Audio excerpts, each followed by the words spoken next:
Welcome back to Her True Stories. They say blood is thicker than water, but I learned the hard way that greed is thicker than blood. My name is Willow Backer, and at 58, I thought I knew my daughter better than anyone. I was wrong. What she did to me in front of my own neighbors was unforgivable. But what I did back, that was legendary.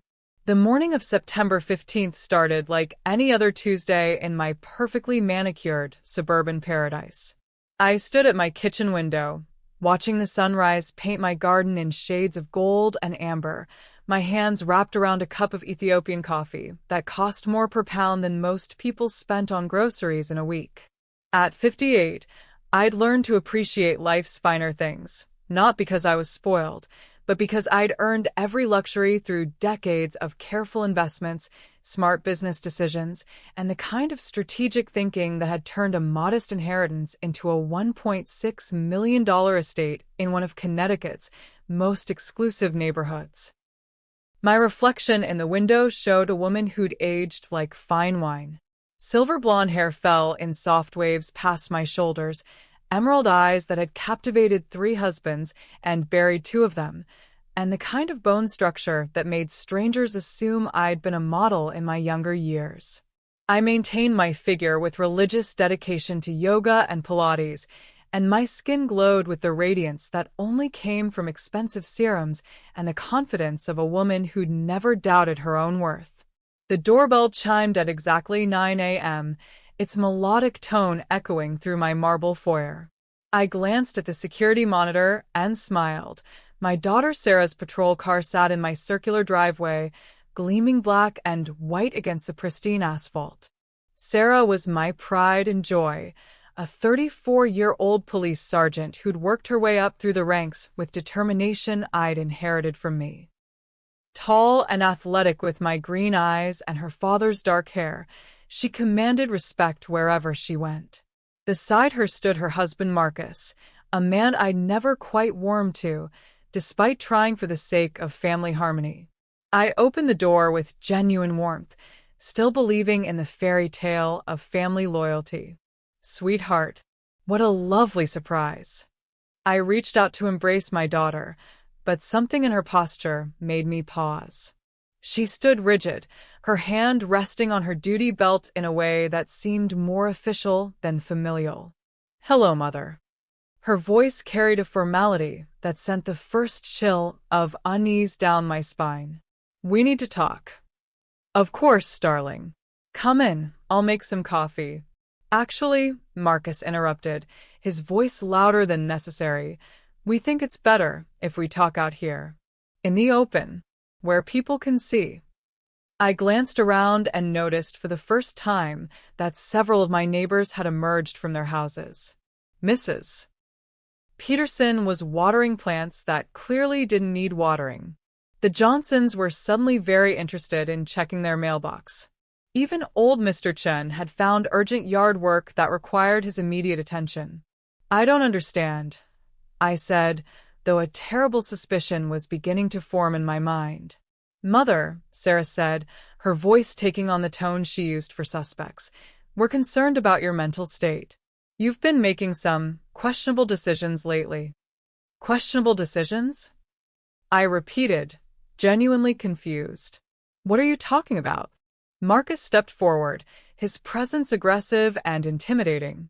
At 6 feet 2 inches with the build of a former college football player, he'd always used his size to make people uncomfortable. Today was no exception. The spending Willow, the paranoid phone calls, the way you've been acting erratic and unstable. His voice carried across the yard, ensuring every neighbor could hear. "We can't stand by and watch you destroy yourself." "I haven't been." "Yes, you have," Sarah interrupted, her hand moving to her handcuffs. "And as a law enforcement officer, I have a duty to protect citizens who can't protect themselves, even when that citizen is my own mother." The metallic click of handcuffs seemed to echo like gunshots in the morning air. I stared at the silver restraints in my daughter's hands, my mind struggling to process what was happening. "Sarah, what are you doing?" "For your own protection, Mother." You're clearly not capable of making rational decisions about your finances or your safety. This is insane. Ma'am, Marcus said, his voice now carrying the authority of someone addressing a mental patient. Please turn around and place your hands behind your back. I will not. The words came out sharper than I'd intended, and I saw several neighbors lean closer, straining to hear every word. That's when Marcus made his first mistake. His first miscalculation in what I would later realize was a carefully orchestrated performance. He grabbed my arm roughly, his fingers digging into my flesh hard enough to leave bruises. Don't make this harder than it has to be. The push came, without warning. His hands slammed into my shoulders, sending me stumbling backward toward my front door. I caught myself against the frame, my silk blouse torn at the shoulder, my dignity shattered in front of people I'd known for years. She's having an episode, he shouted for the benefit of our audience. She's been threatening people, making wild accusations, spending money on crazy schemes.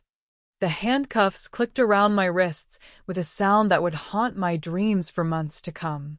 The metal was cold against my skin, a physical manifestation of the betrayal that was slowly sinking into my consciousness. This is for your own good, Sarah said, but she wouldn't meet my eyes. We've already spoken to a lawyer about having you declared incompetent. The paperwork is ready. Paperwork. Marcus produced a folder from his car, thick with legal documents that had clearly been prepared in advance. Asset protection forms. We'll manage your finances until you're better. I looked at the papers through the haze of shock and humiliation. Property transfer documents. Power of attorney forms. A petition for guardianship that painted me as a delusional woman who'd lost touch with reality. All you have to do is sign, Sarah said, her voice softer now, almost pleading. We'll take care of everything. The house, the investments, all of it. You won't have to worry about making any more bad decisions. The neighbors were pretending not to stare, but I could feel their eyes on me like laser beams. Mrs. Peterson's watering can hung forgotten in her hands. The Johnsons stood frozen by their mailbox. Mr. Chen's rake lay abandoned on his lawn. I was being publicly humiliated, stripped of my dignity and my agency in front of people who'd respected me for years. The perfect suburban matriarch reduced to a handcuffed woman being lectured by her own child about mental incompetence. And in that moment, standing there with silver chains around my wrists and my torn blouse hanging off my shoulder, I made a decision that would change everything. I smiled. Not the warm, maternal smile I'd been giving my daughter for 34 years. Not the polite social smile I used at charity functions and neighborhood barbecues. This was something else entirely, a smile that came from a place deep inside me that I'd never accessed before.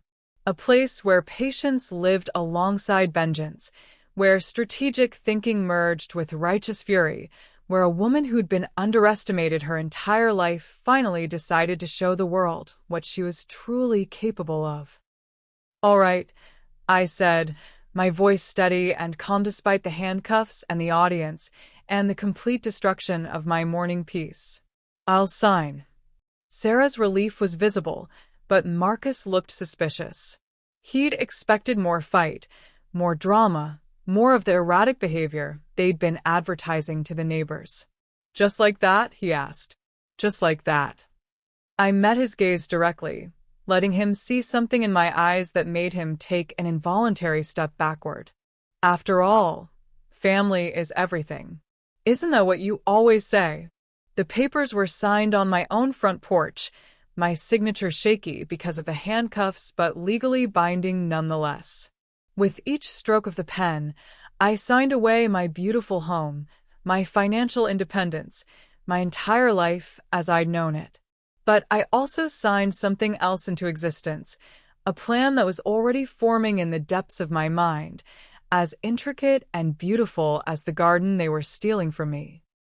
There, I said, handing back the papers. Is that everything? That's everything, Marcus said, unable to hide his satisfaction. Sarah unlocked the handcuffs, and I rubbed my wrists where the metal had left red marks. I suppose I should pack some things? We'll help you, Sarah said, finally meeting my eyes. For just a moment, I saw a flicker of guilt, a shadow of the daughter who used to curl up in my lap during thunderstorms. But it was gone as quickly as it had appeared, replaced by the cold efficiency of a woman who'd just stolen her mother's life and was eager to make it official. As we walked into my house, my former house, I caught sight of myself in the hallway mirror. My hair was mussed, my blouse torn, my makeup smeared. I looked like a victim. But behind my eyes, something else was awakening. Something patient and calculating and absolutely merciless. They thought they'd won. They thought they'd successfully humiliated and destroyed me, taken everything I'd worked for and reduced me to a helpless woman dependent on their charity. They had no idea they'd just made the biggest mistake of their lives. Beautiful souls, I need you to buckle up because this story is about to take you on a roller coaster of emotions that will leave you breathless. If you're feeling that fire in your chest right now, that righteous anger on Willow's behalf, then you're exactly where you need to be. Don't just listen and leave. Hit subscribe so you'll never miss another story that speaks to your soul. Trust me, what Willow does next will restore your faith in justice and remind you that underestimating the wrong woman is always a fatal mistake. Hit that notification bell and get ready for a masterclass in patience, planning, and the sweetest revenge you've ever witnessed. The apartment they'd arranged for me was a study in deliberate humiliation. A cramped one-bedroom in a converted Victorian downtown, with thin walls, creaky floors, and a view of the dumpsters behind Tony's Pizza. The rent was exactly 1/4 of what my property taxes used to be, which I supposed was their idea of irony. I stood in the middle of the empty living room, surrounded by the 3 suitcases that represented the entirety of my permitted possessions, and let the full weight of my situation sink in.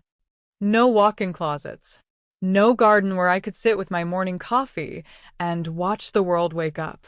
Just a small space with beige walls and fluorescent lighting that made my reflection look corpse-pale in the bathroom mirror. It's temporary, Sarah had said as she'd helped me carry my bags upstairs, her voice hollow with the kind of guilt that wasn't quite strong enough to change her mind but was certainly strong enough to make her uncomfortable. Just until you're feeling better. Marcus had been less diplomatic. Honestly, Willow, this is probably better for you anyway. The big house was just too much to maintain. Too much temptation to make bad financial decisions. I nodded and smiled and thanked them for their concern, playing the role of the grateful, confused woman who was relieved to have her loving family taking care of her. Inside, I was cataloging every word, every expression, every tell that revealed their true motivations. They wanted me grateful. They wanted me diminished. They wanted me to disappear quietly into this little box they'd constructed for me, to fade away like an embarrassing family secret while they enjoyed the fruits of their theft. Instead, I spent my first week in exile doing what I'd always done best, research. The public library became my second home, its Wi-Fi connection my window into the digital paper trail that would either damn my daughter and her husband or exonerate them completely. I sat at a corner table for hours each day, my silver hair pulled back in a simple ponytail, reading glasses perched on my nose, looking for all the world like a harmless older woman catching up on her email. The picture that emerged was more damning than I'd dared hope. Marcus Chun. I'd never bothered to investigate my son-in-law's background before the wedding, trusting Sarah's judgment like the naive mother I'd apparently been, had a history that read like a criminal justice textbook. 3 previous business ventures, all failed under suspicious circumstances. A pattern of relationships with older women that had ended with mysterious financial transfers. A bankruptcy filing that had been dismissed on technicalities that seemed too convenient to be coincidental. And most interesting of all, a sealed juvenile record that had been expunged, but left just enough digital footprints for someone who knew where to look. Sarah's record was more complex, but equally troubling. 5 excessive force complaints in the past 2 years, all dismissed due to lack of credible evidence. A pattern of targeting elderly citizens for wellness checks that often resulted in protective custody and asset freezes. A reputation among defense attorneys as someone who bent rules just far enough to avoid breaking them. My daughter, I realized with a mixture of pride and horror, had been running long cons on vulnerable seniors for years. Marcus wasn't her husband, he was her business partner. And I had been their biggest score yet. By the end of my second week in the apartment, I had compiled a file that would have made a federal prosecutor weep with joy. Bank records, property transfers, witness statements, digital communications, everything I needed to prove that my protection had been a carefully orchestrated fraud. But proving it and using it were two different things entirely. I sat at my tiny kitchen table on a Wednesday evening, legal documents spread before me like tarot cards revealing an inevitable future, and realized that I had a choice to make. I could take everything I'd discovered to the authorities immediately. File complaints, press charges, demand justice through official channels. It would be the reasonable, expected response of a victim seeking redress through proper legal means. Or I could do something else entirely. I poured myself a glass of wine, a modest Pinot Grigio that was all my new budget allowed, and considered my options. Outside my window, the neon sign from Tony's Pizza cast red and blue shadows across my wall, a disco of desperation that perfectly matched my surroundings. The reasonable path would take months, maybe years. There would be investigations, hearings, appeals. Sarah would claim she'd acted in my best interests. Marcus would hire expensive lawyers and disappear behind legal technicalities. Even if I won, the victory would be hollow, clinical, unsatisfying. The other path would take longer, but would be infinitely more rewarding. I thought about the handcuffs, cold and humiliating around my wrists.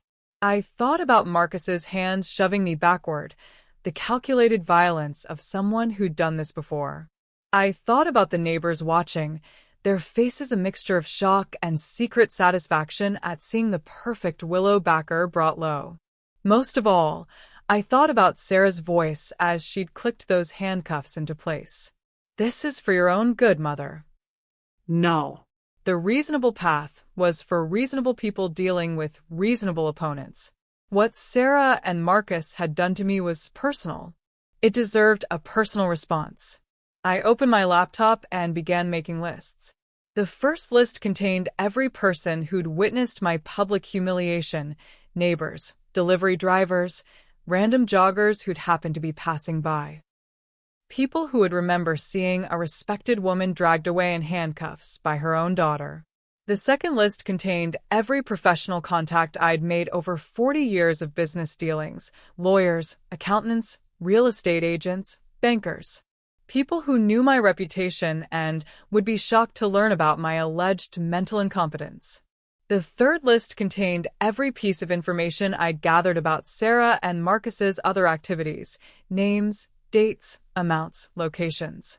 The building blocks of a case that would destroy not just their current scheme but their entire criminal enterprise.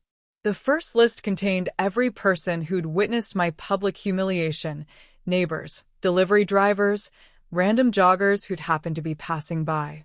People who would remember seeing a respected woman dragged away in handcuffs by her own daughter. The second list contained every professional contact I'd made over 40 years of business dealings: lawyers, accountants, real estate agents, bankers. People who knew my reputation and would be shocked to learn about my alleged mental incompetence. The third list contained every piece of information I'd gathered about Sarah and Marcus's other activities: names, dates, amounts, locations. The building blocks of a case that would destroy not just their current scheme but their entire criminal enterprise. But the fourth list was the most important one. It contained the names of people who owed me favors. Big favors. The kind of debts that accumulated over decades of strategic kindness, perfectly timed business referrals, and the occasional discreet financial assistance during someone else's moment of crisis. Judge Patricia Holloway, whose daughter's drug charges had quietly disappeared after I'd connected her with the right rehabilitation program. Attorney Michael Brennan, whose real estate empire had launched with a loan I'd provided when no bank would touch his credit. Detective Rachel Martinez, whose wrongful termination lawsuit had been resolved favorably after I'd provided character references and connected her with the right legal representation. Journalist Diana Foster, whose Pulitzer Prize-winning investigation into municipal corruption had been made possible by financial documents I'd obtained through my business connections. People who understood the concept of reciprocal loyalty. People who had both the power and the motivation to help me turn my carefully gathered evidence into something resembling justice. Over the next week, I began making phone calls. Not the desperate calls of a woman seeking help, but the careful, measured conversations of someone calling in markers that had been accumulating interest for years. Patricia? It's Willow Backer. I hope you're well. I was wondering if you might have time for lunch next week. I have something I'd like to discuss with you. Something that might interest your sense of justice. Michael? Willow Backer. I know it's been too long. Listen, I've come across a rather interesting legal situation. A case that might appeal to your particular expertise in asset recovery. Rachel, darling, how are you? I was just thinking about our conversation last year regarding patterns of elder abuse within law enforcement. I may have stumbled across something that would fascinate you. Diana, it's Willow. Remember that story you mentioned about wanting to investigate corruption in suburban police departments? Well, I might have exactly what you're looking for. Each conversation was brief, casual, the kind of chat old friends might have over coffee. But beneath the pleasantries, I was weaving the threads of a web that would eventually entangle my daughter and her husband in ways they couldn't imagine. By the end of my third week in exile, the pieces were beginning to move. Judge Holloway had agreed to review my evidence off the record and had expressed shock at what appeared to be a clear case of elder abuse and financial exploitation. Attorney Brennan had taken on my case pro bono and was already filing preliminary motions that would make life very uncomfortable for Sarah and Marcus. Detective Martinez had opened an unofficial inquiry into patterns of suspicious wellness checks and protective custody cases involving elderly citizens. And journalist Diana Foster had begun researching a story about corruption in suburban police departments, with particular focus on a certain sergeant who seemed to have unusual success in protecting senior citizens from their own financial decisions. But the most important conversation had been with someone whose name wasn't on any of my lists, Dr. Emily Rhodes, a forensic psychiatrist whose expert testimony could destroy the entire foundation of Sarah and Marcus's case against me. Willow, she'd said after reviewing the documentation of my mental incompetence, I've seen healthier psychological profiles from people in active psychosis. Whoever evaluated you for this guardianship petition was either grossly incompetent or deliberately falsifying their findings. Which do you think it was? Given the financial incentives involved, I'd say deliberate falsification. And that, my dear, is a felony. I hung up the phone and poured myself another glass of wine, this one a slightly better vintage that I'd allowed myself to celebrate the progress. Outside my window, Tony's pizza sign flickered and hummed, casting its red and blue shadows across my legal documents. Sarah and Marcus thought they'd won. They thought they'd successfully isolated me, stripped me of resources and credibility, reduced me to a pathetic figure dependent on their charity. They had no idea that every day they delayed in checking on their supposedly incompetent victim was another day I spent building the case that would destroy them. Some battles were won with immediate, overwhelming force. Others were won with patience, preparation, and the absolute certainty that justice delayed was not justice denied, it was justice perfected. I raised my glass to the neon glow outside my window and smiled the same smile I'd given them on my front porch 3 weeks earlier. They'd taught me something valuable about the nature of family loyalty. Now I was going to teach them something about the consequences of underestimating the wrong woman. The law office of Brennan and Associates occupied the top 3 floors of a gleaming downtown high-rise, its marble lobby and crystal chandeliers announcing to anyone who entered that justice here came at premium prices. I sat in Michael Brennan's corner office, surrounded by floor-to-ceiling windows that offered a panoramic view of the city, and felt a familiar sense of satisfaction at being back in my natural environment. "Willow," Michael said, settling his considerable frame behind a desk that probably cost more than most people's cars. "I have to admit, when you called me 3 weeks ago, I was expecting something far less elaborate." He gestured to the files spread across his conference table. 3 boxes worth of documents, photographs, bank records, and recorded phone calls that painted a picture of systematic fraud that went far beyond simple family theft. "You've built a RICO case against your own daughter." "I've built a case for justice," I corrected, though I couldn't deny the pride in my voice. What they did to me wasn't isolated. It was part of a pattern that's been going on for years. Michael picked up one of the files, a compilation of Sarah's wellness checks over the past 18 months. 12 elderly citizens, all living alone, all targeted after family members or neighbors had expressed concerns about their financial decisions. All of them had ultimately been placed under protective guardianship arrangements that had resulted in their assets being managed by court-appointed conservators. Conservators who, coincidentally, had all used the same psychiatric evaluator to assess mental competence. The same evaluator who had declared me incompetent based on a 15-minute phone conversation and a review of financial records that had been carefully edited to remove any evidence of sound decision-making. "Dr. Russell Camden," I said, noting where Michael's attention had focused. Licensed psychiatrist, certified forensic evaluator, and apparently a man with a very flexible relationship with professional ethics. "His evaluations are textbook examples of confirmation bias," Michael agreed, flipping through the psychiatric reports. "Every single assessment reaches the same conclusion regardless of the patient's actual mental state. Because he's not actually evaluating mental competence. He's providing legal cover for theft."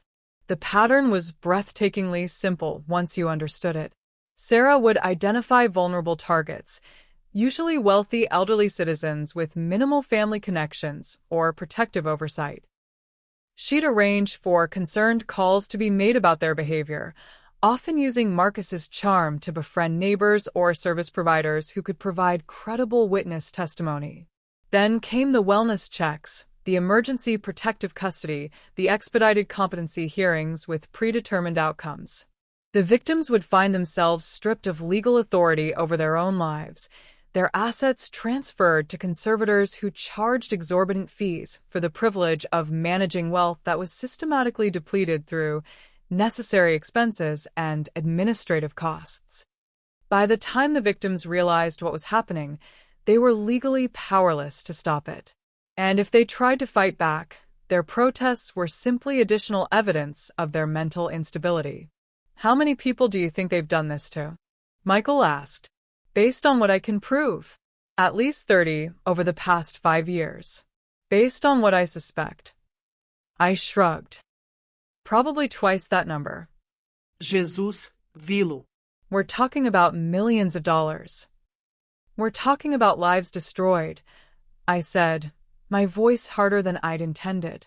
"People like Mrs. Eleanor Carrington, 83 years old, former mathematics professor, who supposedly became incompetent the week after she'd decided to change her will to leave her estate to her grandchildren instead of her estranged son. The son, who just happened to be dating a police officer named Sarah Chen? The very same. Mrs. Carrington died in state care 6 months later, alone and confused, while her estate was systematically liquidated to pay for her protection." Michael was quiet for a long moment, studying the photograph of Mrs. Carrington that I'd included in the file, a dignified woman with silver hair and intelligent eyes, taken just months before Sarah had destroyed her life. "You know," he said finally, Most people would have just filed a complaint with internal affairs and hoped for the best. Most people aren't me. No, they certainly aren't. He leaned back in his chair, a predatory smile crossing his features. So, what exactly do you want me to do with all this? I want you to file a civil lawsuit that will strip them of every asset they've accumulated through this scheme. I want criminal charges that will put them both in prison for the rest of their productive lives. And I want it done in a way that ensures every victim they've targeted knows they have legal recourse. That's a tall order. You owe me a tall favor. Michael's smile widened. Yes, I do. And I always pay my debts. He stood and walked to his window, hands clasped behind his back, looking out over the city, like a general surveying a battlefield. The civil case will be straightforward, he said. Elder abuse, financial exploitation, conspiracy to commit fraud. With the evidence you've gathered, we can probably get treble damages plus attorney fees. And the criminal case? That's trickier. We need the district attorney to take it seriously, and DAs are notoriously reluctant to prosecute police officers. Even corrupt ones? Especially corrupt ones. Bad cops make DAs look bad, and looking bad is career suicide in politics. I joined him at the window, watching traffic flow through the streets below like blood through arteries. Somewhere down there, Sarah was probably finishing her shift, confident that her mother was safely contained in a dingy apartment, too broken and humiliated to cause any trouble.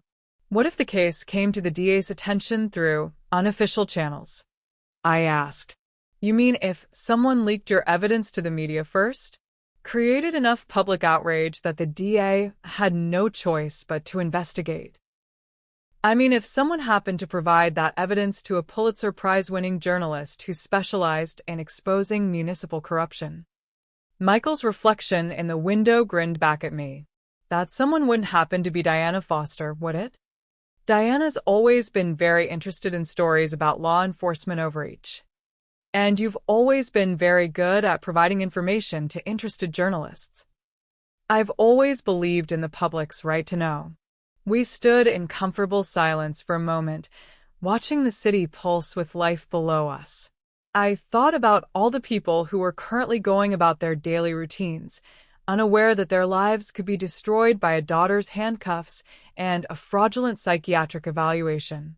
People like I'd been just a month ago. There's one more thing, I said. I want to personally attend every hearing, every deposition, every moment of their legal destruction. I want them to see my face when their world comes crashing down. That's unusually vindictive for you, Willow. No, I said, thinking about the cold metal of handcuffs around my wrists, about Marcus's hands shoving me backward, about the neighbors watching my humiliation with secret satisfaction. That's unusually honest for me. Michael returned to his desk and began organizing the files into neat stacks. I'll need a few weeks to prepare the initial filings.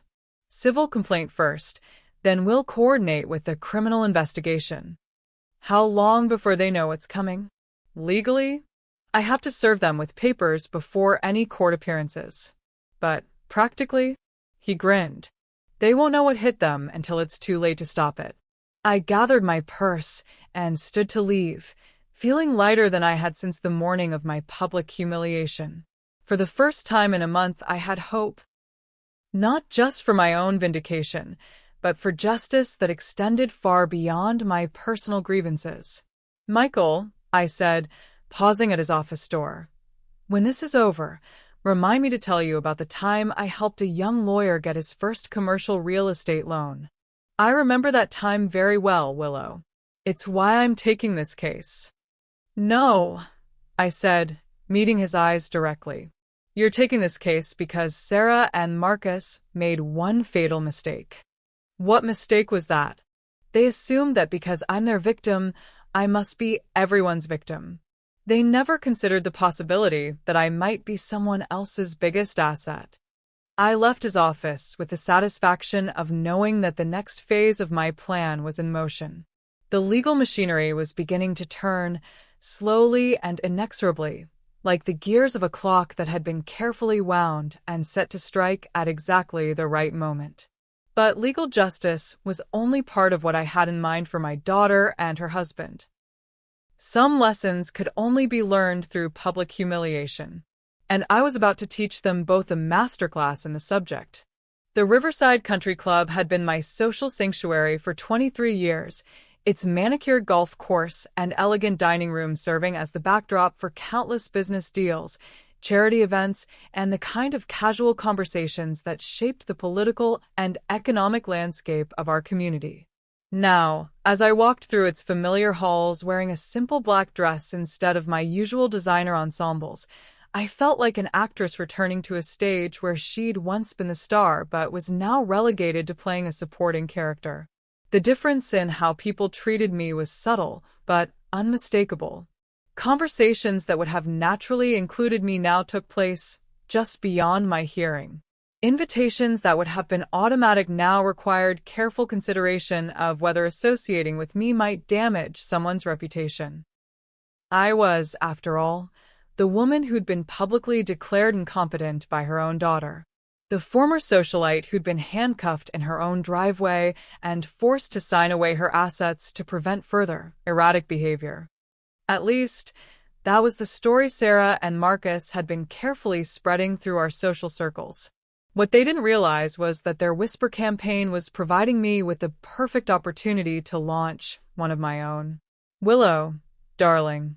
Margaret Thornton approached my table in the club's dining room, her expression a carefully calibrated mixture of sympathy and curiosity. I was so sorry to hear about your situation. Margaret was the wife of our local congressman and the unofficial queen of the country club's social hierarchy. Her opinion carried weight, and her gossip reached the right ears with remarkable efficiency. Thank you, Margaret. It's been challenging. I let my voice carry just the right note of brave resignation. But I'm learning to accept that sometimes family members make decisions they think are best, even when those decisions are based on incomplete information. Incomplete information? I glanced around the dining room as if checking for eavesdroppers, then leaned forward slightly. Well, I probably shouldn't say anything, but the psychiatric evaluation that declared me incompetent was based entirely on a phone call. The doctor never actually met me in person. Margaret's eyes widened. That seems unusual. I thought so too. Especially since I'd been managing a multi-million-dollar investment portfolio successfully for decades. I shrugged with apparent resignation. But Sarah is a police officer, and her husband has experience with these matters. I suppose they know more about mental health assessments than I do. Her husband has experience with mental health assessments? Oh, yes. Marcus has been involved in several cases where elderly people needed protection from their own poor judgment. He's quite knowledgeable about the process.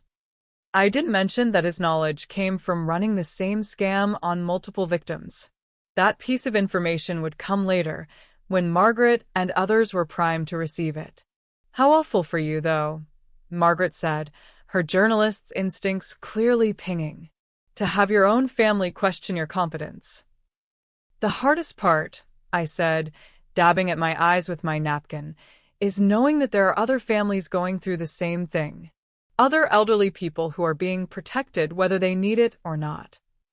Other families?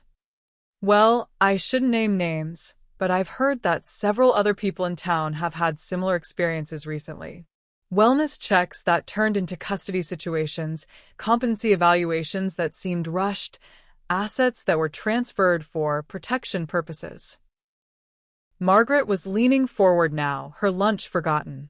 As the congressman's wife, she was always alert for potential scandals that might affect her husband's reputation or provide ammunition against his political opponents. That does sound concerning, she said carefully. I'm sure it's all perfectly legal, I said quickly. Sarah wouldn't be involved in anything improper. But it does make me wonder about the oversight mechanisms for these kinds of interventions. I left Margaret with just enough information to spark her curiosity, without seeming like I was actively trying to damage Sarah's reputation. Over the next hour, I had similar conversations with three other influential women, each time sharing slightly different pieces of the puzzle while maintaining my role as the confused, vulnerable victim who was trying to understand what had happened to her. By the end of lunch, I was confident that Margaret and her friends would be discussing the concerning pattern of elderly people being declared incompetent under questionable circumstances. And because they were concerned citizens rather than bitter victims, their observations would carry far more weight than any direct accusations I might make. The beauty of a well-executed whisper campaign was that it appeared to generate spontaneously from multiple sources, creating the impression of widespread concern rather than targeted character assassination. Over the next 2 weeks, I attended every social function I could manage on my reduced budget. Church coffee hours, library fundraisers, neighborhood association meetings, anywhere I could have casual conversations with people who knew my reputation and would be shocked to learn about my alleged mental decline. At each event, I played my role perfectly. The dignified woman who was trying to accept her family's decision while privately struggling to understand how a 15-minute phone call could override decades of demonstrated competence. At each event, I played my role perfectly. The dignified woman who was trying to accept her family's decision while privately struggling to understand how a 15-minute phone call could override decades of demonstrated competence. I never directly criticized Sarah or Marcus. I never suggested that their motives were anything other than genuine concern for my well-being.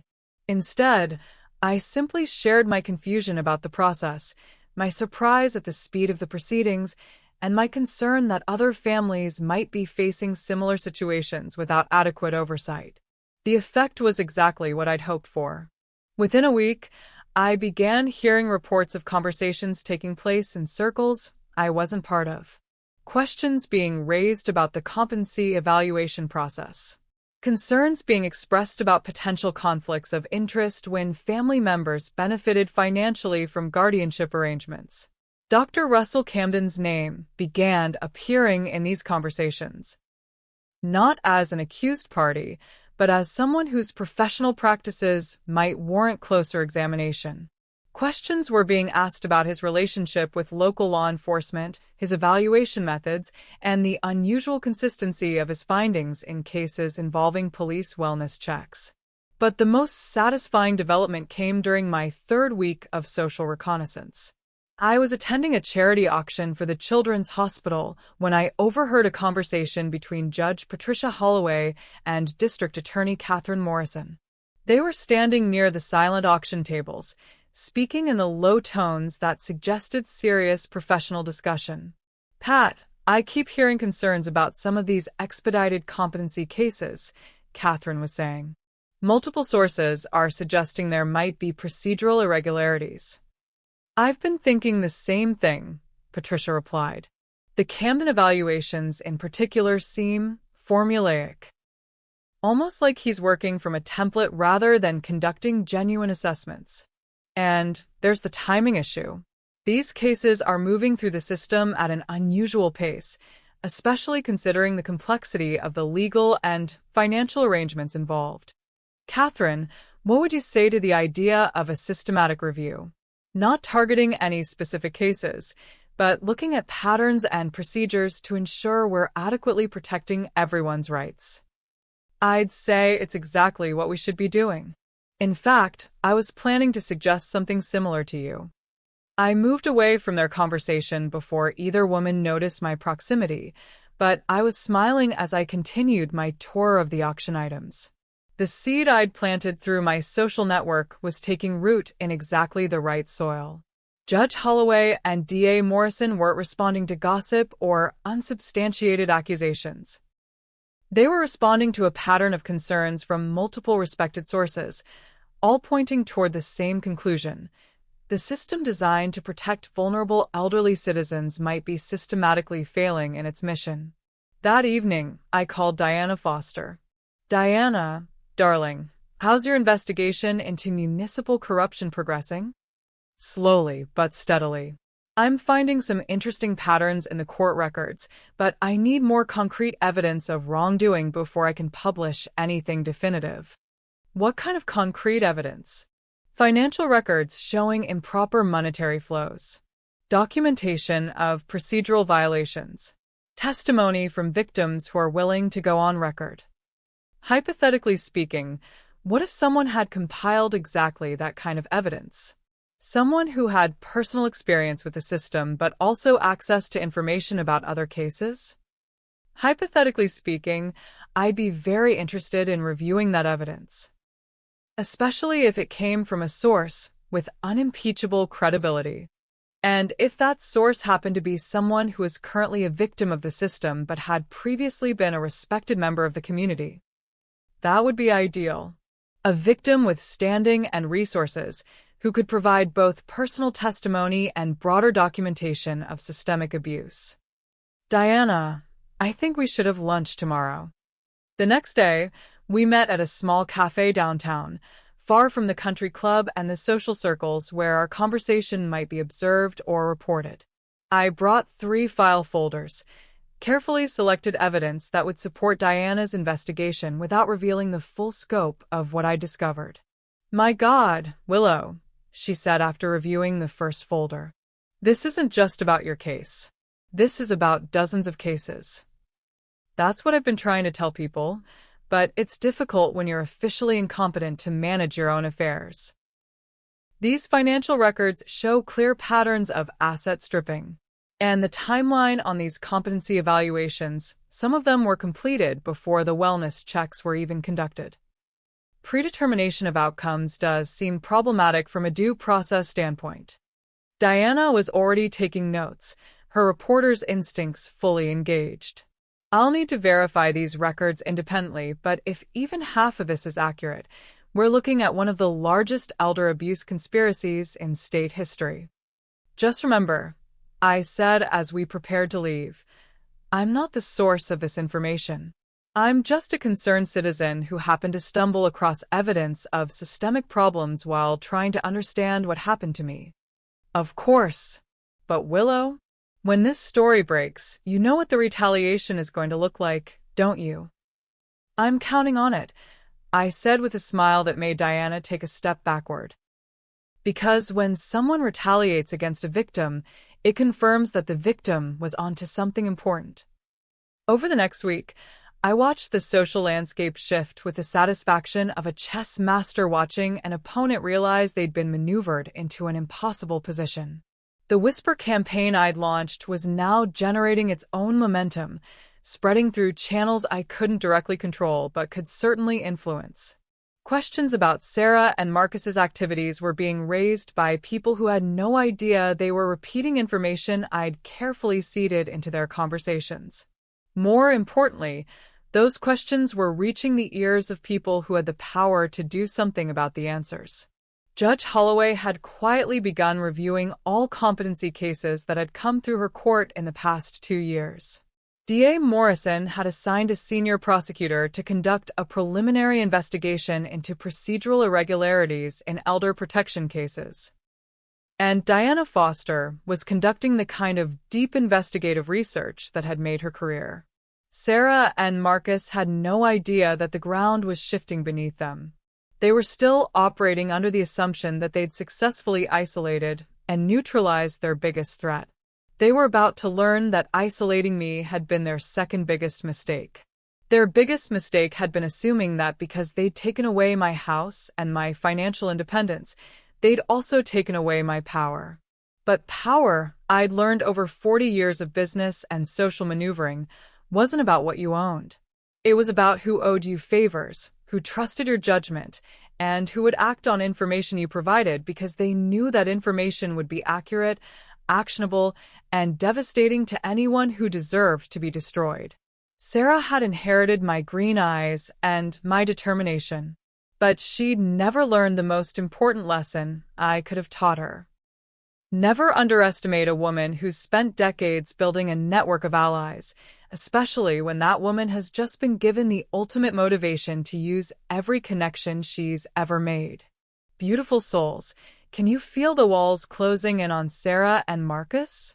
Willow is playing chess while they're playing checkers, and every move she makes is setting them up for total destruction. If you're getting that delicious feeling of anticipation, that sense that justice is finally coming, then smash that like button and share the story with someone who needs to see what happens when you mess with the wrong mother. We're just getting started. The next chapter is going to show you exactly what happens when whispers become headlines. The first crack appeared on a Tuesday morning, though Sarah and Marcus wouldn't realize its significance until much later. I was in my small apartment kitchen, preparing my morning coffee with the kind of deliberate routine I developed to maintain sanity in my reduced circumstances, when my phone rang. Mrs. Backer? This is Detective Rachel Martinez with Internal Affairs. I was wondering if you might have time to speak with me about some concerns that have been brought to our attention. I set down my coffee cup with steady hands, though my heart was racing with anticipation. Of course, Detective. What kind of concerns? It would be better if we could discuss this in person. Would you be available to meet with me this afternoon? I suppose so. Though I should mention that my daughter is a police officer, and I've been declared incompetent to manage my own affairs. I'm not sure how helpful my testimony would be. Ma'am, your competency status doesn't affect your ability to provide information about events you witnessed or experienced. And frankly, some of the concerns we're investigating relate to the circumstances surrounding your situation. 2 hours later, I sat in a sterile conference room at the police headquarters, across from Detective Martinez and her partner, Detective James Walsh. Both officers had the kind of weathered faces that came from years of dealing with humanity's worst impulses, and both were treating me with the careful respect reserved for someone whose credibility was in question but whose information might be crucial. Mrs. Backer, Detective Martinez began, we've received multiple reports about irregularities in wellness checks and competency evaluations involving elderly citizens. Your name has come up in several of these reports. I'm not sure I understand. Are you investigating me? No, ma'am.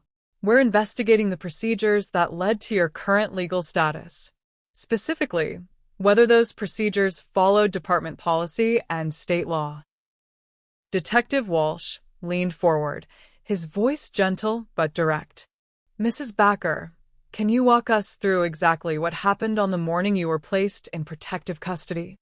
For the next hour, I recounted the events of that morning with careful precision, describing every detail from Sarah's unusual formality to Marcus's physical aggression to the neighbors who had witnessed my humiliation.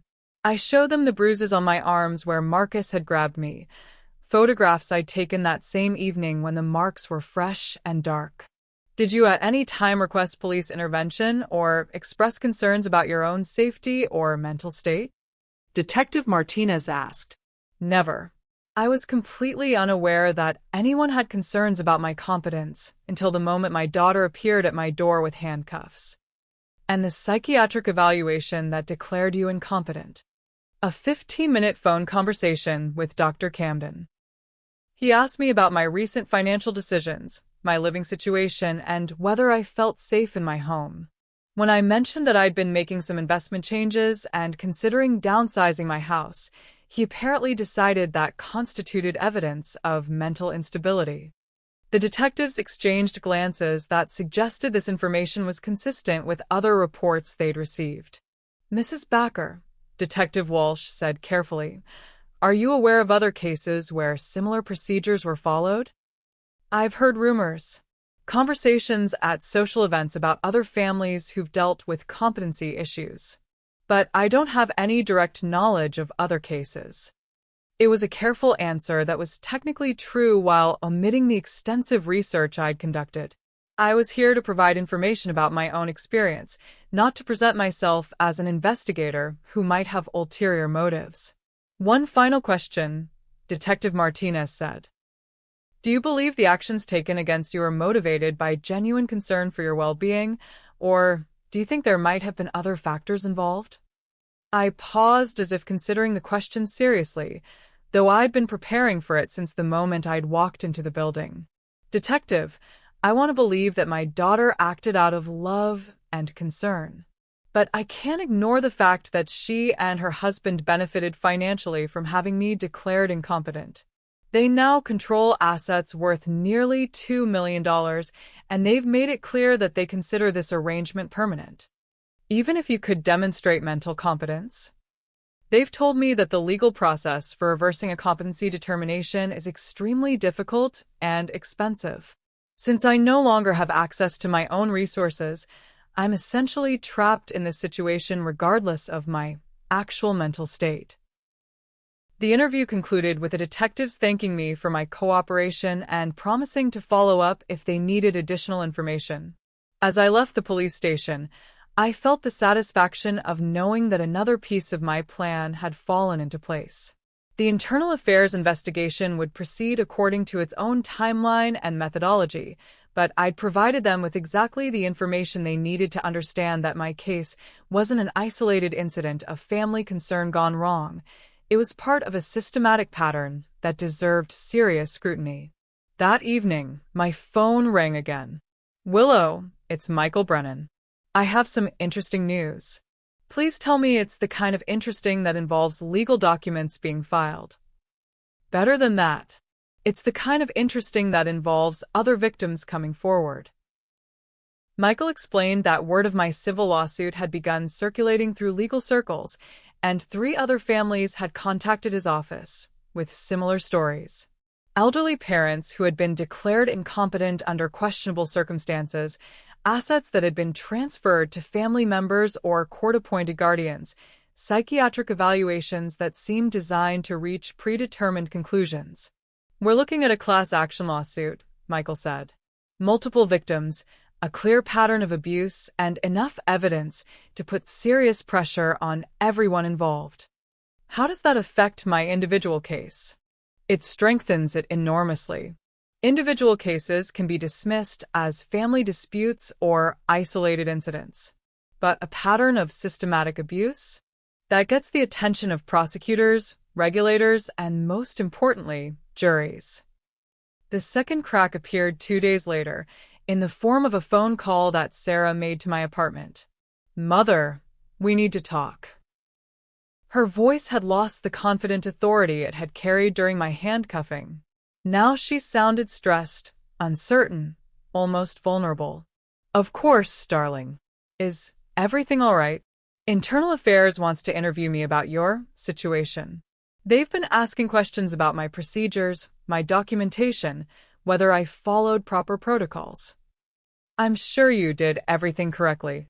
"Of course I did. But they're making it sound like I might have done something wrong. Like I violated your rights somehow." "Sarah, you're a dedicated police officer. I'm sure any investigation will confirm that you acted appropriately." There was a long pause, and when she spoke again, her voice was smaller, more like the daughter I remembered from her childhood. "Mother, did you file a complaint against me?" "Sarah, I've been declared incompetent to manage my own affairs. I don't think I'm legally capable of filing complaints against anyone." It was a perfectly crafted response that answered her question without technically lying. I hadn't filed a complaint, but I had provided information to people who were investigating complaints filed by others. "But you've been talking to people. People have been asking questions about you, about your treatment, about whether you really needed protective intervention. People have been kind enough to check on me, yes. When someone's situation changes dramatically, friends and neighbors naturally express concern." "What kind of concern?" "The usual kind. Whether I'm adjusting well to my new living situation, whether I understand what happened to me, whether I'm receiving appropriate support during this difficult transition." "And what do you tell them?" "I tell them the truth, darling. That my family made decisions they felt were necessary, and that I'm trying to accept those decisions with grace." Another long pause. "Mother, if there was a way to modify some of the legal arrangements we made, would you be interested in discussing that?" And there it was. The first sign that Sarah was beginning to understand that her perfect crime might not be as perfect as she'd thought. "What kind of modifications?" "Maybe giving you more autonomy over day-to-day decisions. more access to your own funds for personal expenses, a chance to prove that you can manage some of your own affairs. That sounds wonderful, sweetheart.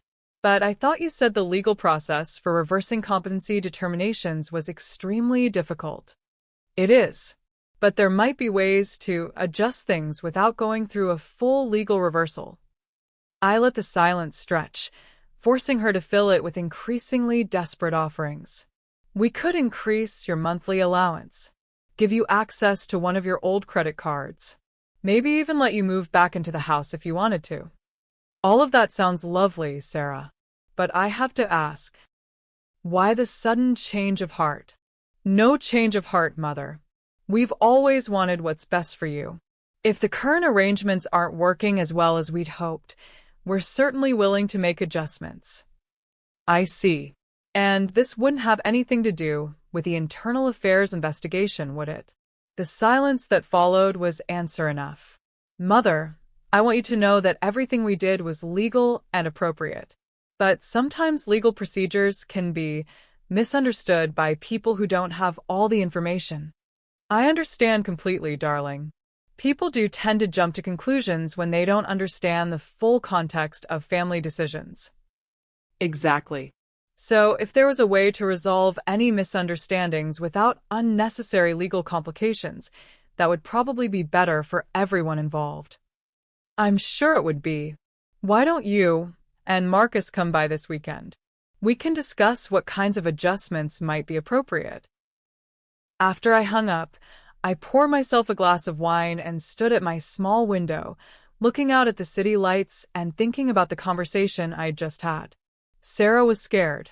She could feel the walls closing in, even if she didn't yet understand how extensively those walls had been constructed or who had been building them. Her offer to modify our arrangements was essentially an admission that those arrangements had been improper in the first place. And her desperation to avoid unnecessary legal complications was evidence that she knew exactly how much trouble she was in if the truth came to light. The third crack appeared the next morning, in the form of a newspaper article that made my coffee taste like liquid victory. The third crack appeared the next morning, in the form of a newspaper article that made my coffee taste like liquid victory. Diana Foster's story ran on the front page of the Metro section, under the headline Questions Raised About Elder Protection Procedures. It was a masterful piece of investigative journalism that managed to expose the entire conspiracy without naming specific victims or making accusations that couldn't be substantiated. Instead, Diana had focused on the statistical patterns, the unusual number of competency determinations involving Dr. Camden's evaluations, the speed with which these cases moved through the court system, the financial beneficiaries of guardianship arrangements, and the lack of oversight mechanisms to prevent abuse. She'd interviewed legal experts who expressed concern about procedural irregularities, family advocates who questioned the adequacy of current protection systems, and former court officials who suggested that the entire elder protection framework needed comprehensive review. Most importantly, she'd managed to include quotes from unnamed sources who had direct experience with the system and who described feeling pressured to accept legal arrangements that they didn't fully understand and couldn't afford to challenge. The article didn't accuse anyone of criminal behavior, but it painted a picture of a system that was ripe for exploitation and lacking in appropriate safeguards. By the time I finished reading, my phone was already ringing. "Willow, have you seen the paper this morning?" It was Margaret Thornton, her voice electric with excitement. "I was just reading it. Quite concerning, isn't it?" "Concerning?" "It's explosive. This is exactly what we've all been worried about. The systematic exploitation of elderly people under the guise of protection. I hope it leads to some kind of reform." "Oh, it will. Catherine Morrison called me 20 minutes ago. The DA's office is opening a formal investigation, and they're asking for anyone with relevant information to come forward." "That's encouraging. Willow, you should contact them. Your case could be exactly the kind of concrete example they need to demonstrate that these aren't just theoretical concerns." "Do you really think so?" I mean, I wouldn't want to cause trouble for Sarah. Sarah is a public servant, darling. If she's been following proper procedures, an investigation will only confirm her professionalism. And if she hasn't, Margaret's voice carried the kind of steely determination that had made her husband's political career possible. Well, then she needs to face the consequences of her choices. After Margaret hung up, I sat in my small kitchen, surrounded by the modest furnishings of my temporary exile, and smiled with the satisfaction of a woman whose careful planning was finally bearing fruit. Sarah and Marcus had built their criminal enterprise on the assumption that their victims would be isolated, powerless, and too ashamed to fight back. They'd never considered the possibility that one of their victims might have spent decades building exactly the kind of network that could turn their perfect crime into their perfect destruction. The cracks in their fortress were spreading, and soon the entire structure would come crashing down. But I wasn't finished yet. The best part of any good revenge was watching your enemies realize exactly how thoroughly they'd been outmaneuvered. And Sarah and Marcus were about to get a masterclass in that particular form of education. The call came at 7:23 a.m. on a Friday morning, jarring me from sleep with its urgent, relentless ringing. I reached for my phone with the groggy confusion of someone who'd been dreaming of better times, then came fully awake when I saw the caller ID. Sarah. Calling before 8 in the morning was unprecedented. She'd always been a night owl, barely functional before her second cup of coffee. Mother.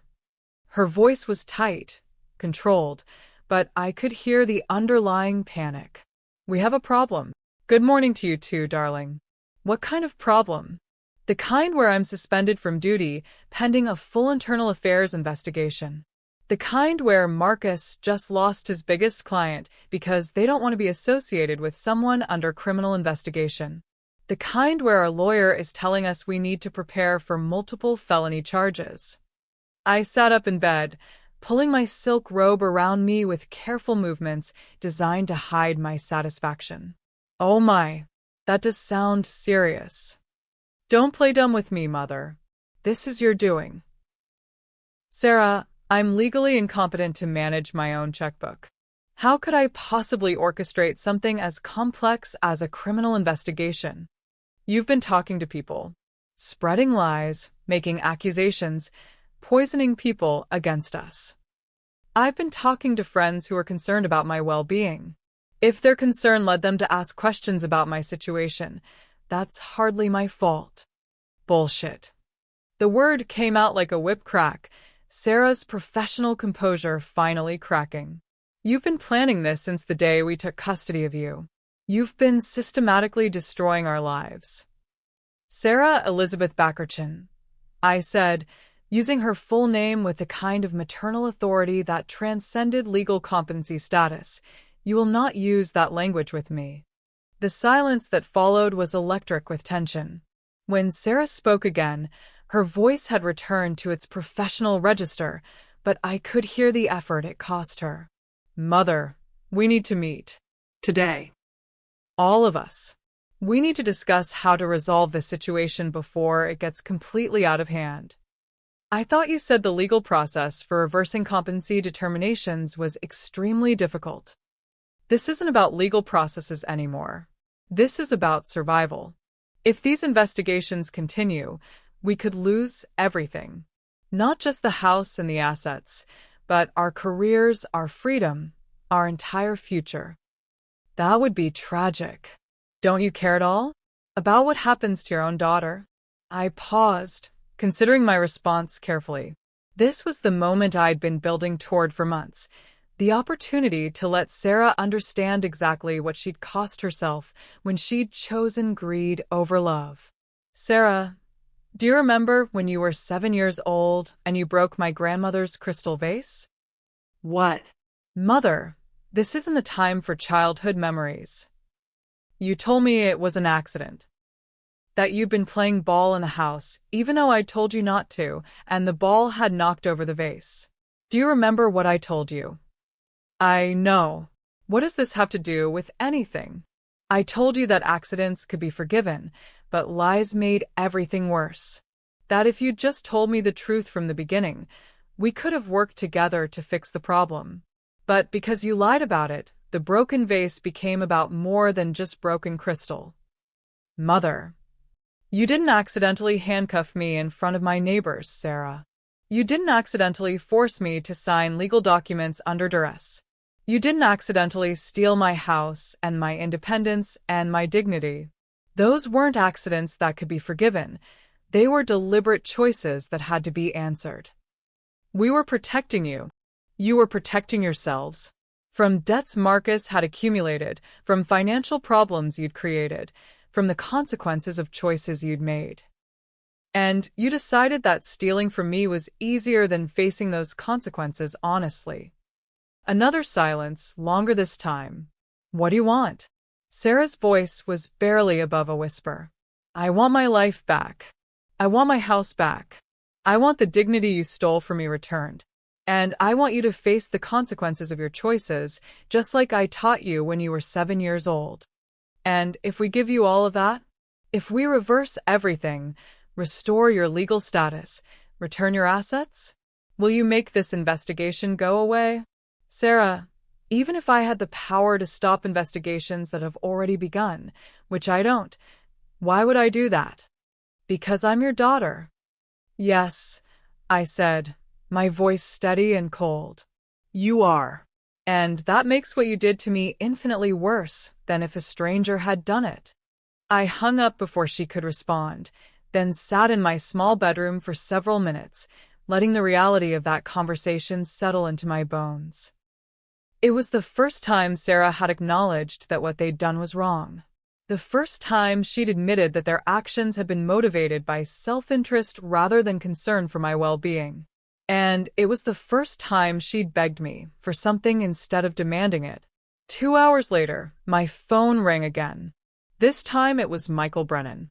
Willow, I have news. Good news from your perspective.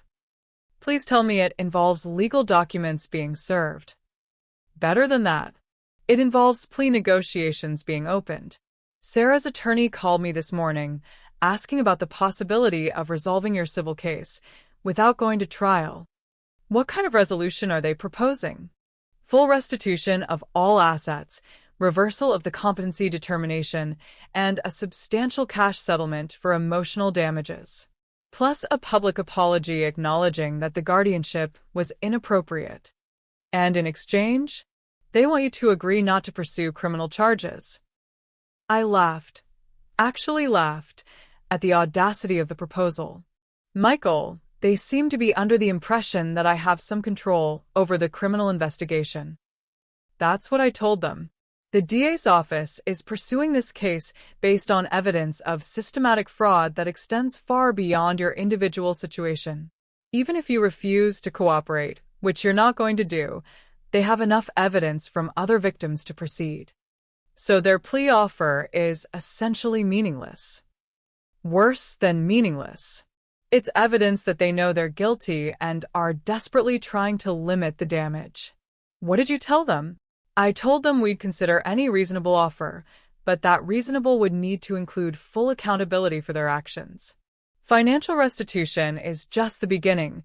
There needs to be professional consequences and legal consequences that reflect the severity of what they've done. That afternoon, I received an unexpected visitor. Marcus stood outside my apartment door, looking like a man who'd aged 5 years in 5 months. His hair was unkempt, his clothes wrinkled, his usual arrogant confidence replaced by the desperate energy of someone who'd run out of options. Willow, we need to talk. I don't think that's appropriate, Marcus. You're not family, and you've never shown any particular interest in my well-being. Please. 5 minutes. Just let me explain what's really happening here. Against my better judgment, I let him in.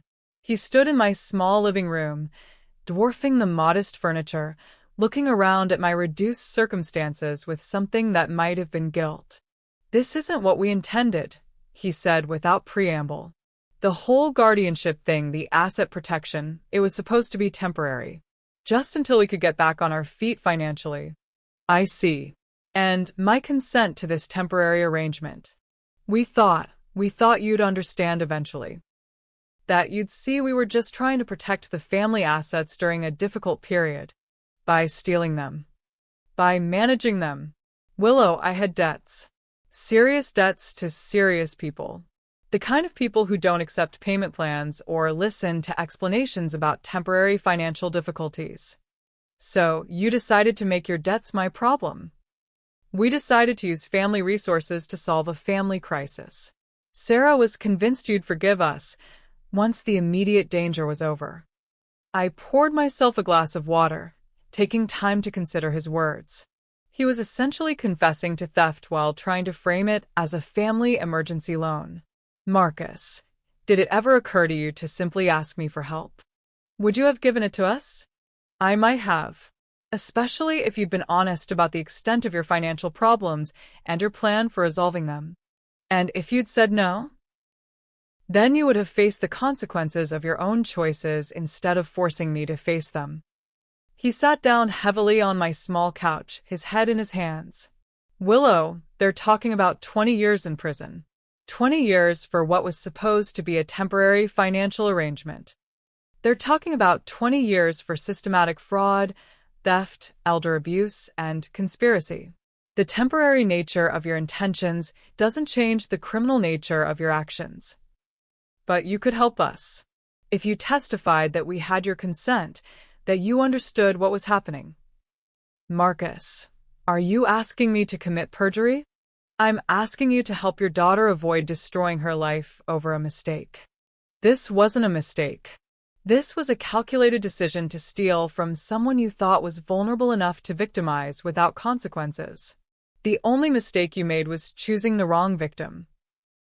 He looked up at me then, and I saw something in his eyes that I'd never seen before. Genuine fear. What do you want from us, Willow? What would it take for you to help us minimize the damage? I want you to face the consequences of your choices. I want other potential victims to see that this kind of behavior has a price. And I want you to understand that actions have consequences, especially when, those actions are committed against people you think can't fight back. You're going to destroy your own daughter's life over money? Sarah destroyed her own life when she put handcuffs on her mother for the crime of owning assets she wanted to steal. I'm just making sure the rest of the world understands what kind of person would do that to their own family. Marcus left without another word, and I watched him walk away with the satisfaction of knowing that my enemies were finally beginning to understand the scope of what they were facing. That evening, I received one more call. Mrs. Backer? This is District Attorney Catherine Morrison. I was wondering if you'd be available to meet with me and my senior prosecutor tomorrow morning. We'd like to discuss your cooperation with our ongoing investigation. Of course, Ms. Morrison. I'm always happy to assist law enforcement in any way I can. Excellent. And Mrs. Backer? I want you to know that what happened to you is unacceptable, and we're going to make sure it never happens to anyone else. Thank you. That means more to me than you know. After I hung up, I opened a bottle of wine. A better vintage than my budget typically allowed, but this was a celebration worth the expense. The first blow had been struck, and my enemies were reeling. Sarah was suspended, Marcus was losing clients, and their attorney was making desperate plea offers that demonstrated just how weak their legal position really was. But this was only the beginning. The criminal investigation would take months to complete, and every day of that investigation would bring new revelations, new evidence, and new opportunities for their victims to come forward. I raised my glass to the window, toasting the city lights that twinkled below like stars in a constellation of justice. Tomorrow, I would meet with the district attorney and provide whatever assistance the prosecution needed to build their case. But tonight, I would savor the knowledge that my daughter and her husband were finally learning the lesson I should have taught them years ago. Some people fight back. And some people fight back with the kind of patience, planning, and precision that turns their enemies' victories into their ultimate destruction. Beautiful souls, did you feel that shift? That moment when Willow went from victim to victor? Sarah and Marcus are scrambling now, begging and pleading, trying to undo what they've done. But it's too late. The wheels of justice are turning, and there's no stopping them now. If you're getting that sweet taste of satisfaction, that feeling that karma is finally coming home to roost, then you need to subscribe right now because the next chapter is going to show you what happens when the full weight of the law comes crashing down on people who thought they were untouchable. The morning of my meeting with District Attorney Catherine Morrison, I dressed with the same care I'd once taken for board meetings and charity galas. A navy blue suit that spoke of authority, pearls that whispered of respectability, and makeup applied with the precision of someone who understood that first impressions could determine outcomes. I wanted to look like what I was, a competent, intelligent woman who had been systematically victimized by people who had underestimated her capacity for strategic thinking. The DA's office occupied an entire floor of the downtown courthouse, its institutional gray walls and fluorescent lighting designed to intimidate rather than comfort. Catherine Morrison's corner office was different. Warm wood furniture, law school diplomas, and photographs that suggested a woman who had fought her way to the top of a male-dominated profession. "Mrs. Backer," she said, rising from behind her desk to shake my hand. "Thank you for coming in. I know this situation has been difficult for you. Thank you for taking it seriously, Ms. Morrison. Too many people seem to think that elder abuse is just a family matter that shouldn't involve law enforcement." She gestured for me to sit across from her desk, where a stack of files suggested that our conversation would be more substantial than a courtesy meeting. "I want to be direct with you," she said. "What happened to you appears to be part of a larger pattern of criminal behavior that has been going on for several years. We're not just talking about one incident of poor judgment. We're talking about systematic fraud that has victimized at least 30 elderly citizens. 30 that you know of." Exactly. And that's why your cooperation is so important. You're the first victim who has had the resources and the knowledge to fight back effectively. Your case could be the key to unraveling the entire conspiracy. Over the next 2 hours, I provided detailed testimony about everything that had happened since that morning in September when Sarah had appeared at my door with handcuffs. I described the physical coercion, the fraudulent psychiatric evaluation, the forced signing of legal documents, and the systematic isolation that had followed. But more importantly, I provided context about the other cases I discovered during my research, patterns of behavior that connected my situation to a broader criminal enterprise. "Mrs. Backer," Catherine said as our formal interview concluded, "I need to ask you something that might be uncomfortable. Are you prepared for the media attention that's going to come with this case?" "What kind of media attention?" "The kind where your daughter's arrest will be front-page news. The kind where reporters will want to interview you about being victimized by your own family. The kind where your personal business becomes public consumption." I smiled with the confidence of someone who had been preparing for exactly this moment for months. "Ms. Morrison, I've spent the last 5 months having my personal business discussed in whispers at country clubs and church socials. I've been the subject of gossip about my mental competence, my financial decisions, and my family relationships. At this point, having those conversations happen in public, with actual facts instead of speculation, sounds like an improvement. Even if it means testifying against your own daughter?" Sarah stopped being my daughter the moment she put handcuffs on me for the crime of owning assets she wanted to steal. Now she's just another criminal who needs to face the consequences of her choices. Catherine nodded with the satisfaction of a prosecutor who had just secured a cooperative witness with unshakable resolve. "In that case, Mrs. Backer, let's talk about the press conference we're planning for tomorrow afternoon." The press conference was scheduled for 2 p.m. on the courthouse steps, with representatives from every major news outlet in the state expected to attend. Catherine had orchestrated it perfectly, late enough in the day to make the evening news, early enough to ensure maximum coverage in the next morning's papers. I spent that evening reviewing the statement Catherine's office had prepared, making small adjustments to ensure that my words would carry the maximum emotional impact while remaining legally appropriate. The next morning, Diana Foster called me. Willow, I wanted to give you a heads up.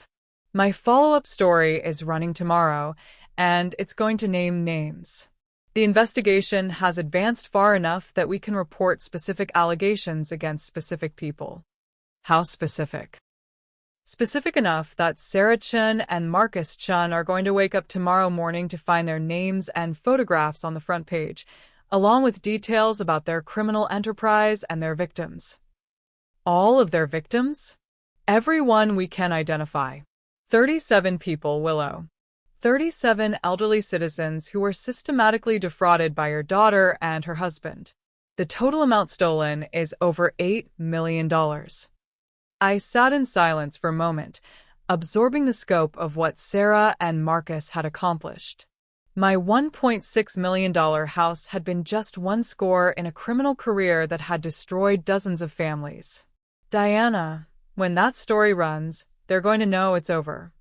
Yes, they are. And more importantly, every other potential victim in the state is going to know that this kind of behavior has consequences. At 2 p.m., I stood beside Catherine Morrison on the courthouse steps, facing a crowd of reporters and camera crews that stretched halfway across the plaza. The autumn sun was warm on my face, and for the first time in months, I felt like I was exactly where I belonged.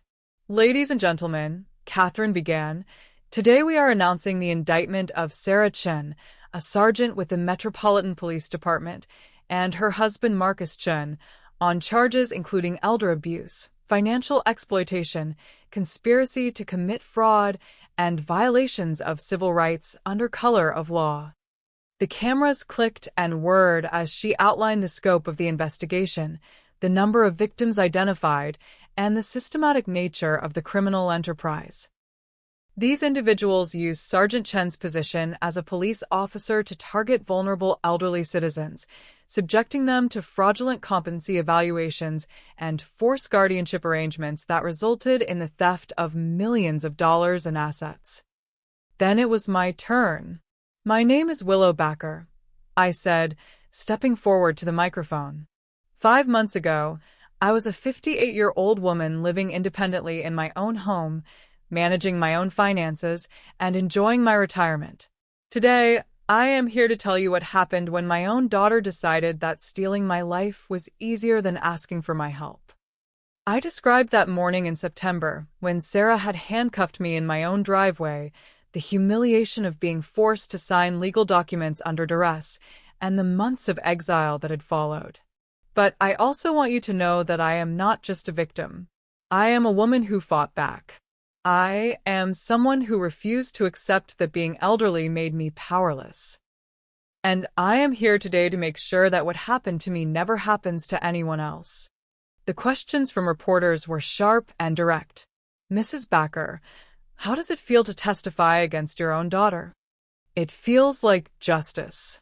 Sarah made a choice to commit crimes against vulnerable people. The fact that one of those people was her mother doesn't make those crimes less serious. It makes them more serious.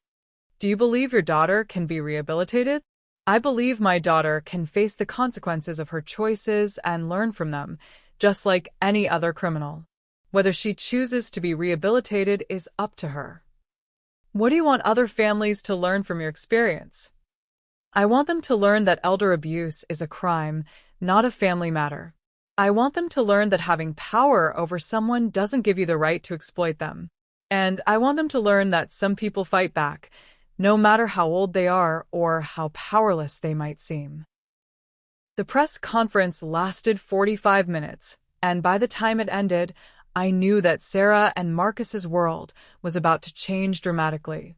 That evening, I watched the coverage from my small apartment, seeing my own face on every local news channel and knowing that by morning, the story would be picked up by national outlets. But the most satisfying moment came at 11 p.m. when my phone rang. Mother, please. You have to stop this. Sarah's voice was barely recognizable. Raw, desperate, broken. Stop what, darling? The media circus. The public humiliation. You've made your point, now please just make it stop. Sarah, I didn't create this media circus. I simply told the truth about what you did to me.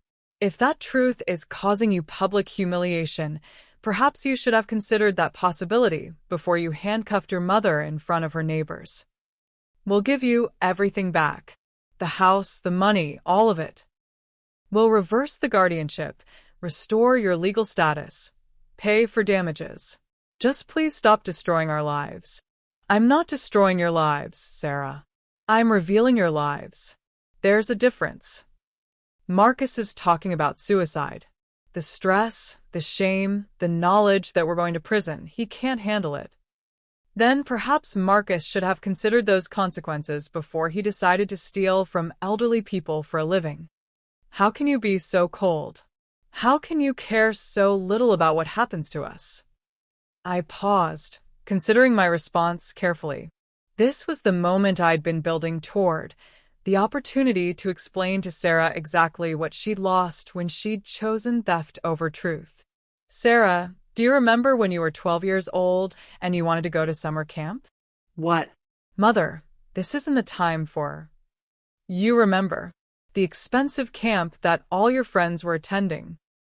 We couldn't afford it that year because your father had just lost his job, but you begged me to find a way. I remember. Do you remember what I told you? You said that if something was really important to me, we'd find a way to make it work. That family helped family no matter what. And do you remember what I did? You took a second job. Cleaned offices at night so you could earn the money for camp. I worked 16-hour days for 3 months so my daughter could have something that mattered to her. Because that's what mothers do for their children. They sacrifice for them. They protect them. They put their children's needs ahead of their own comfort. Mother. Now I want you to tell me, Sarah, when you needed money, when you were in financial trouble, when you were facing serious consequences for Marcus's debts, did you come to me and ask for help? Silence. Did you explain your situation and ask if there was a way for family to help family? We thought. You thought it would be easier to steal from me than to ask me for help. You thought I was old and vulnerable and wouldn't be able to fight back. You thought you could take what you wanted, and I would just accept it. We were desperate. I was desperate when I worked 16-hour days to send you to summer camp. But I didn't steal from someone else to solve my problem. I made sacrifices, and I found honest solutions. This is different. You're right. This is different. Because when I needed to help my child, I worked harder. When you needed money, you committed crimes. That's the difference between us, Sarah. That's why I'm standing on courthouse steps talking to reporters, and you're hiding in shame waiting for your arrest. I hung up before she could respond, then sat in my small apartment, surrounded by the modest furnishings of my temporary exile, and felt the deep satisfaction of a lesson finally taught. The next morning, Diana Foster's story filled the entire front page of the newspaper, with Sarah and Marcus's photographs prominently displayed above a headline that read, "Police Sergeant and Husband Charged in $8 million Elder Abuse Scheme." The article was devastating in its thoroughness, naming every victim who had agreed to be identified, detailing the methods used to target and exploit vulnerable seniors, and describing the systematic nature of the criminal enterprise. But the most damaging element was the sidebar story titled Daughter's Betrayal, which focused specifically on my case and included quotes from neighbors who described watching me being handcuffed in my own driveway. By noon, my phone was ringing constantly with interview requests from national news outlets. By evening, the story was trending on social media, with thousands of comments expressing outrage at Sarah and Marcus's actions and support for my decision to fight back. The public exposure was complete. Sarah and Marcus Chun were no longer anonymous criminals operating in the shadows. They were the public face of elder abuse, their names and photographs permanently associated with the systematic exploitation of vulnerable seniors. And tomorrow, they would be arrested. But first, They would have to endure one more night of knowing that their perfect crime had become their perfect destruction, and that the woman they had thought was too old and powerless to fight back had orchestrated every moment of their downfall with the precision of someone who had been planning their destruction since the moment they'd underestimated her. Some lessons, I reflected as I watched the evening news coverage of my press conference, could only be learned through public humiliation. And Sarah and Marcus were about to graduate summa cum laude from that particular school of education. Oh my God, beautiful souls. Did you see that? Willow just served justice ice cold on national television. Sarah went from powerful police officer to desperate criminal begging her mother for mercy, and Willow showed exactly zero sympathy for the woman who put handcuffs on her own mother. If you're feeling that righteous satisfaction, that perfect moment when karma finally comes home to roost, then you better hit subscribe and share the story with everyone you know. The next chapter is going to show you what happens when the handcuffs are on the other wrist. The arrests came at dawn, precisely as Catherine Morrison had promised they would. I watched the coverage from my apartment, sipping coffee from my modest ceramic mug while news helicopters circled overhead and reporters described the dramatic early morning raids that had taken Sarah and Marcus into custody. The images were perfect in their irony. Sarah, still in her pajamas, being led away in handcuffs by her former colleagues. Marcus, disheveled and disoriented, stumbling as he was guided into the back of a police car. Both of them experiencing the same helpless humiliation they had inflicted on dozens of elderly victims. Sergeant Sarah Chun and her husband Marcus Chun were arrested this morning on multiple felony charges, the news anchor announced as footage rolled of my beautiful former home being cordoned off with crime scene tape. Authorities are conducting searches of their residence and business premises as part of an ongoing investigation into what prosecutors are calling one of the largest elder abuse conspiracies in state history. My phone rang before the news segment ended. Willow, it's Michael. Have you been watching? Every moment of it. Good, because we need to talk about the asset forfeiture proceedings.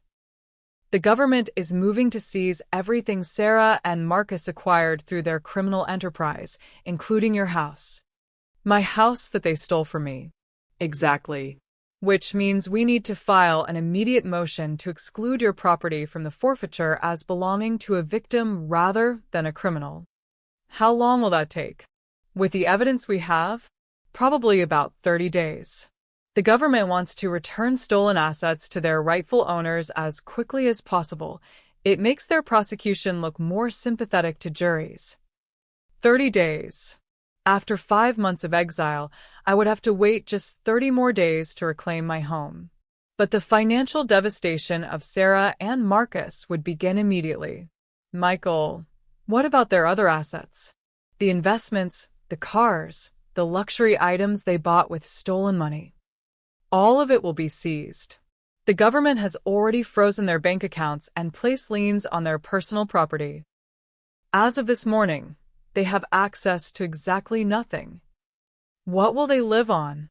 Whatever their families can provide, assuming their families want to associate with accused felons. Otherwise, they'll be depending on public defenders and whatever charity they can find. The irony was exquisite. Sarah and Marcus had forced me into financial dependence, stripping away my resources and reducing me to living on the modest allowance they had decided I deserved. Now they would experience that same helplessness, that same humiliation of having to beg for basic necessities while their former wealth was cataloged and redistributed to their victims. Over the next week, I followed their financial destruction with the attention of someone watching a particularly satisfying chess match reach its inevitable conclusion. The government's asset seizure was swift and comprehensive. The BMW Marcus had been so proud of, repossessed and towed away, while news cameras captured every moment. The expensive jewelry Sarah had accumulated, removed from their house by federal marshals and tagged as evidence. The vacation home they had purchased with stolen funds, seized and scheduled for auction. But the most devastating blow came from an unexpected source: Marcus's former clients. Willow, Michael called me on Thursday morning, his voice electric with satisfaction. You're going to love this. Marcus's construction company just lost every major contract they had. Because of the criminal charges? Because of the morality clauses in their contracts. Apparently, when you're building luxury developments for wealthy clients, being arrested for stealing from elderly people is considered a significant breach of trust. How significant? $8 million in canceled contracts, plus penalty clauses for projects that will now have to be completed by other contractors. Marcus is looking at personal liability that will exceed anything they could possibly pay, even if they weren't already broke. The financial bloodletting was so thorough that I almost felt sorry for them. Almost. Then I remembered the morning Sarah had handcuffed me in my own driveway, and my sympathy evaporated like morning mist. The criminal case moved forward with the inexorable momentum of a system that had finally found defendants worth prosecuting. The grand jury returned indictments on 17 separate charges, including racketeering, elder abuse, fraud, conspiracy, and civil rights violations. But the civil lawsuits were even more devastating. Willow, Michael announced during one of our weekly meetings, we now have 43 plaintiffs in our class action suit. 43 victims with documented losses totaling over $12 million. $12 million. And that's just what we can prove. The actual amount is probably much higher, but some victims died before we could document their cases, and others are too ashamed to come forward. What kind of settlement are we looking at? Settlement? Willow, we're not settling. We're going to trial, and we're going to win every penny we can extract from these people. Plus punitive damages that will ensure they never financially recover from what they've done. Even if they don't have the money to pay, they'll get jobs. Minimum wage jobs, probably, since their professional reputations are destroyed. And for the rest of their lives, every paycheck they earn will be garnished to pay restitution to their victims. The prospect of Sarah and Marcus working minimum wage jobs while their paychecks were garnished to pay back the people they had robbed was almost too perfect to believe. 2 weeks after their arrest, I received an unexpected phone call. Mrs. Backer? This is Linda Chun, Marcus's mother. I was wondering if I could speak with you. I paused, considering whether I wanted to engage with Marcus's family. Ultimately, curiosity won. Of course, Mrs. Chun. What can I do for you? I wanted to apologize. For what my son did to you, for the pain he's caused your family, for the shame he's brought on all of us. That's very kind of you to say. Mrs. Backer, I need you to know that Marcus wasn't raised to behave this way. His father and I taught him to respect his elders, to work hard for what he wanted, to treat people with dignity and kindness. I'm sure you did your best, Mrs. Chen. We did. But somewhere along the way, he lost his moral compass. The gambling, the debts, the desperation, it changed him into someone we didn't recognize. Mrs. Chun, are you asking me to show mercy during the sentencing? I'm asking you to remember that he has a family who loves him. Parents who are ashamed of what he's done but who still hope he can somehow make amends for his crimes. I sat in silence for a moment, thinking about the pain in this woman's voice. She was suffering for her son's choices, just as I had suffered for my daughter's choices. Mrs. Chun, I appreciate your call, and I'm sorry for the pain your family is experiencing. But I want you to understand something. Marcus didn't just steal money from me. He stole my dignity, my independence, my sense of safety in my own home. He handcuffed me like a criminal and forced me to sign away my life's work. I know, and there's no excuse for that. You're right. There isn't. And that's why he's going to face the full consequences of his choices. Not because I'm vindictive, but because what he did was unforgivable. I understand. Mrs. Chun, I hope your son learns from this experience. I hope he becomes the man you raised him to be. But that learning needs to happen in prison, surrounded by the consequences of his choices, not through the mercy of his victims. After I hung up, I sat in my small apartment and thought about the ripple effects of Sarah and Marcus's crimes. Their actions hadn't just destroyed their victims, they had devastated their own families, ruined their own futures, and created pain that would last for generations. But that was what happened when you built your life on other people's suffering. Eventually, the foundation crumbled, and everything you'd constructed came crashing down. My phone rang again. This time it was Sarah. "Mother, please. I'm begging you. We'll plead guilty to everything. We'll accept whatever prison sentence they offer. But please don't testify at the sentencing hearing." "Why not?" "Because every word you say will add years to our sentences. The judge will see you as the sympathetic victim, and she'll want to punish us as severely as possible." "Sarah, you're going to be punished severely. That's the point of a criminal justice system. But it doesn't have to be as severe as possible. You could ask for mercy, you could talk about redemption and second chances, you could help us get shorter sentences." "And why would I do that?" "Because I'm your daughter. Because you loved me once. Because somewhere inside you, there has to be some part that wants to see me have a chance at rebuilding my life." I considered her words carefully.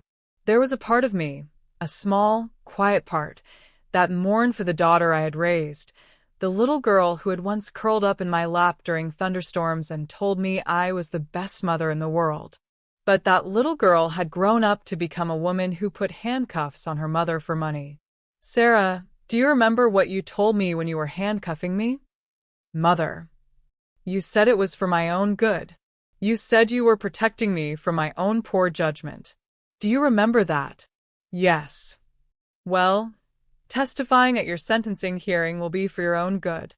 I'll be protecting you from the possibility that you might not fully understand the consequences of your choices. Consider it my final gift to you as your mother. The certainty that you will have plenty of time in prison to think about what you've done and who you want to be when you get out. That's not a gift, that's revenge."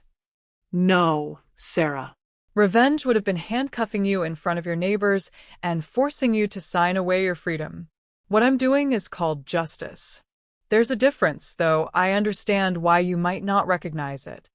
I hung up and returned to my coffee, watching the morning news coverage of their ongoing financial ruin with the satisfaction of someone who had learned that patience and planning were far more effective than anger and impulse. Tomorrow, Michael would file our motion to reclaim my house. Next week, the asset auctions would begin, liquidating everything Sarah and Marcus had accumulated through their crimes. And in 3 months, I would stand before a judge and explain exactly why my daughter and her husband deserved every year of the prison sentences they were about to receive. Some lessons could only be learned through complete and total destruction. And Sarah and Marcus were about to become honor students in that particular curriculum. Beautiful souls, the financial karma is hitting harder than a freight train. Sarah and Marcus went from millionaire criminals to minimum wage felons faster than you can say justice served. Can you believe Sarah had the audacity to ask her victim mother for mercy? If you're loving this complete and total destruction of two people who thought they were untouchable, then you need to subscribe right now and share this story, because we're heading into the final chapters where Willow reclaims her throne. The day of Sarah and Marcus's sentencing arrived with the kind of crystalline autumn clarity that made everything seem possible. I dressed in a charcoal gray suit. Professional, dignified, and expensive enough to remind everyone in the courtroom that I was a woman of substance who had been systematically victimized by people who should have protected me. The courthouse was packed with reporters, victim families, and the merely curious who had been following the case through months of sensational media coverage. Sarah and Marcus sat at the defendant's table with their court-appointed attorneys, both of them looking like shadows of their former selves. Sarah had lost weight during her months in jail awaiting trial, her once proud posture replaced by the hunched shoulders of someone who had learned what it felt like to be powerless. Marcus looked older, grayer, defeated in a way that suggested he had finally understood the full scope of what his choices had cost him. Judge Patricia Holloway presided with the kind of stern authority that came from decades of seeing humanity at its worst and still believing in the possibility of justice. Before we proceed to sentencing, Judge Holloway announced, the court will hear victim impact statements. I understand we have several people who wish to address the court today. I was the first to speak. I walked to the podium with measured steps, my statement carefully prepared, but my emotions entirely genuine. The courtroom fell silent as I arranged my papers and looked directly at Sarah and Marcus. Your Honor, my name is Willow Backer, and I am here to tell you about the morning my daughter destroyed my life. For the next 15 minutes, I described that September morning when Sarah had handcuffed me in my own driveway, the months of exile that had followed, and the systematic theft of everything I had worked 40 years to accumulate. But I also talked about something more fundamental, the betrayal of trust that occurred when someone who was supposed to love and protect you instead chose to exploit and victimize you. Your Honor, Sarah Chin didn't just steal my money. She stole my faith in family, my sense of security in my own home, and my belief that the people who claimed to love me would protect me from harm rather than cause it. I turned to look directly at Sarah, who was crying silently at the defendant's table. Sarah, you told me that what you were doing was for my own good. Today, I want you to understand that what I am doing is for your own good. Because the only way you will ever become the person you were raised to be is if you face the full consequences of the person you chose to become. I returned to my seat knowing that I had said everything that needed to be said.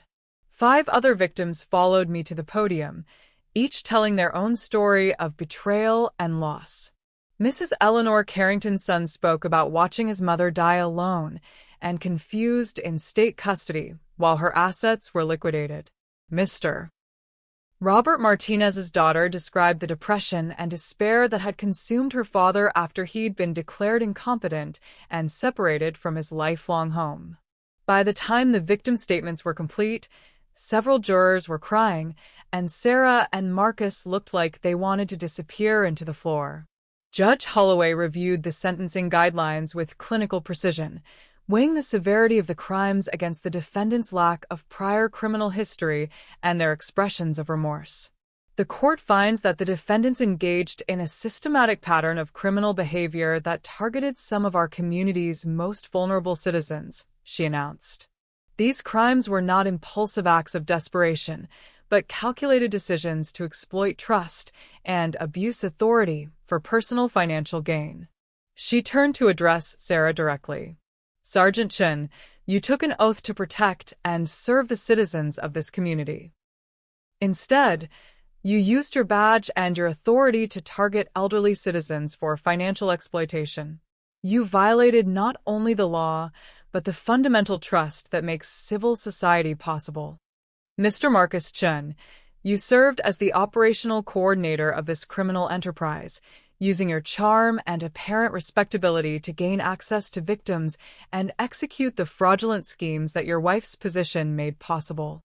Judge Holloway paused, consulting her notes one final time. Therefore, it is the judgment of this court that Sarah Chin be sentenced to 22 years in federal prison, followed by 5 years of supervised probation. Marcus Chen will be sentenced to 18 years in federal prison, followed by 5 years of supervised probation. The courtroom erupted in murmurs and gasps. 22 years for Sarah, 18 for Marcus. Sentences that would effectively end their productive adult lives and ensure they would emerge from prison as elderly people themselves. Additionally, Judge Holloway continued, the defendants are jointly and severally liable for restitution in the amount of $12.4 million to their identified victims, plus attorney fees and court costs. $12 million they would never be able to pay, on salaries they would never be able to earn, for crimes they would spend the rest of their lives regretting. As the defendants were led away in handcuffs, Sarah crying openly now, Marcus staring straight ahead with the empty expression of someone whose spirit had been completely broken. I felt a complex mixture of satisfaction and sadness. Satisfaction because justice had been served with the kind of thoroughness that would serve as a warning to anyone else who might consider victimizing vulnerable seniors.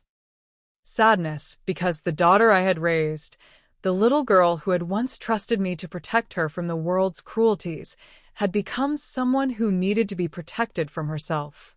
After the sentencing, I stood on the courthouse steps with Catherine Morrison, answering questions from reporters who wanted to know how it felt to see my own daughter sentenced to decades in prison. "It feels like the end of a very long and difficult chapter," I said. "Sarah and Marcus made choices that hurt dozens of families. Today, they learned that choices have consequences, even when those choices are made by people you love. Do you feel any regret about your role in their prosecution?" "I feel regret that it was necessary. I feel regret that my daughter chose crime over honesty, theft over asking for help, exploitation over compassion. But I feel no regret about ensuring that their victims received justice." "What's next for you, Mrs. Backer?" "Next, I'm going home. To my real home, the one I should never have been forced to leave. And I'm going to spend the rest of my life making sure that what happened to me never happens to anyone else." That evening, I received a call from Michael Brennan. "Willow, I have news.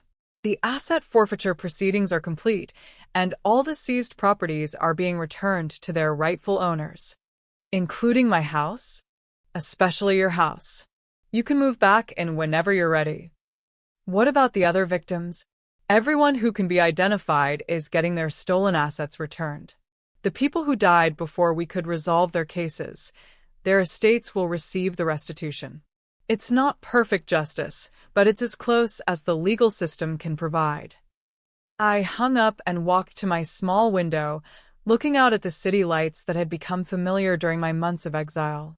Tomorrow, I would leave this cramped apartment behind and return to the home that had been stolen from me. But I wouldn't be the same woman who had left that house in handcuffs 6 months ago. I had learned things about myself, about justice, and about the price of underestimating the wrong person. My phone rang one final time that evening. "Mother?" Sarah's voice was small, broken, calling from the jail where she would spend her last night before being transported to federal prison. "Yes, Sarah. I want you to know that I'm sorry. For all of it. For what I did to you, for what I did to all those people, for the person I became." "I know you are. Do you think you'll ever be able to forgive me?" I considered the question carefully. Forgiveness was a complex thing, especially when it involved someone who had systematically betrayed every bond of trust and love. "Sarah, I forgive the little girl who made mistakes and learned from them. I forgive the teenager who sometimes chose poorly but accepted the consequences. I even forgive the young woman who struggled with difficult decisions and occasionally needed guidance. And the woman who handcuffed her mother? That woman will spend the next 22 years learning who she wants to be when she grows up. When she figures that out, we can discuss forgiveness. Will you visit me?" "Sarah, you took away my home, my independence, my dignity, and my sense of safety in the world. You'll serve your sentence, and you'll think about what you've done, and maybe someday you'll become someone worthy of a mother's love again. But that day is not today, and it won't be tomorrow." "I understand. I hope you do." "And Sarah?" "When you get out of prison, if you've learned what you needed to learn, we can talk about rebuilding our relationship. But it will be a new relationship, built on honesty and respect, not the old one built on assumptions about family loyalty that you've proven don't apply to you." I hung up and poured myself a glass of wine, a good vintage, the kind I'd be able to afford again now that my assets were being returned. Outside my window, the city lights twinkled like stars in a constellation of possibility. Tomorrow would bring the beginning of a new chapter, one where I reclaimed not just my house but my faith in the idea that justice was possible, even when it took patience and planning and the kind of strategic thinking that turned apparent defeat into ultimate victory. Some stories, I reflected as I raised my glass to the night sky, had endings that were more satisfying than any beginning could promise. This was one of those stories. And the most satisfying part was knowing that Sarah and Marcus would spend the next 2 decades thinking about how thoroughly they had been outmaneuvered by a woman they had thought was too old and powerless to fight back. Some lessons could only be learned through total defeat, and I had been an excellent teacher. Moving day arrived with the kind of golden October sunshine that made everything look like a promise fulfilled. I stood in the driveway of my reclaimed home, watching professional movers carry my modest belongings past the crime scene tape that had finally been removed, past the perfectly manicured gardens that had somehow survived 6 months of neglect, past the memories of handcuffs and humiliation that would forever mark this threshold.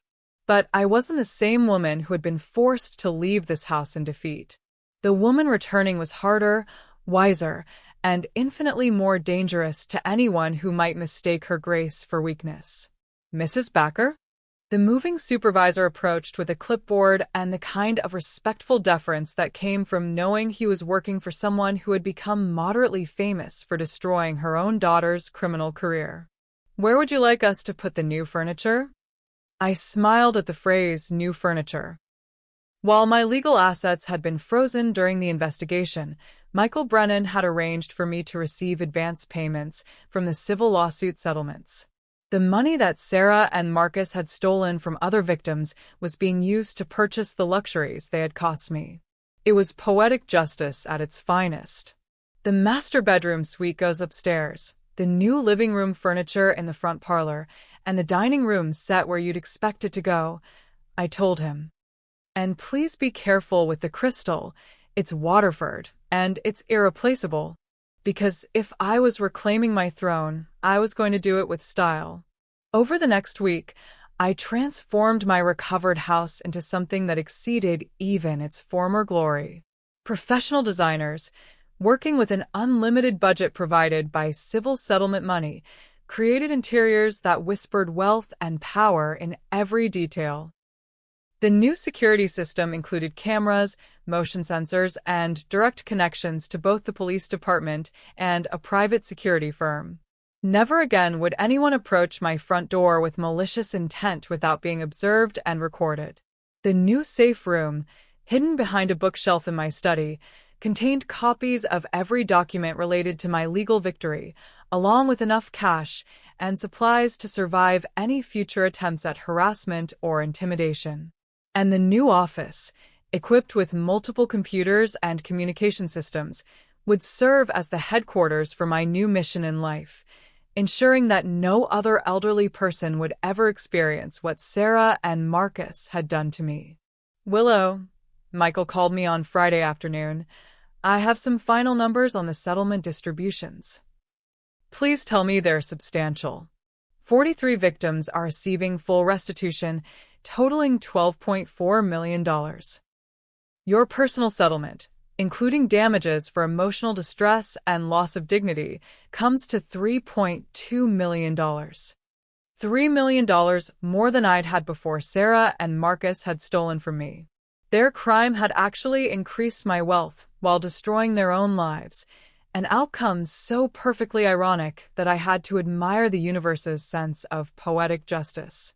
What about the ongoing garnishment of their future earnings? That will continue for the rest of their lives. Every job they get when they're released from prison, every paycheck they earn, will be subject to restitution payments. They'll essentially be working for their victims until the day they die. And their appeals? Denied at every level.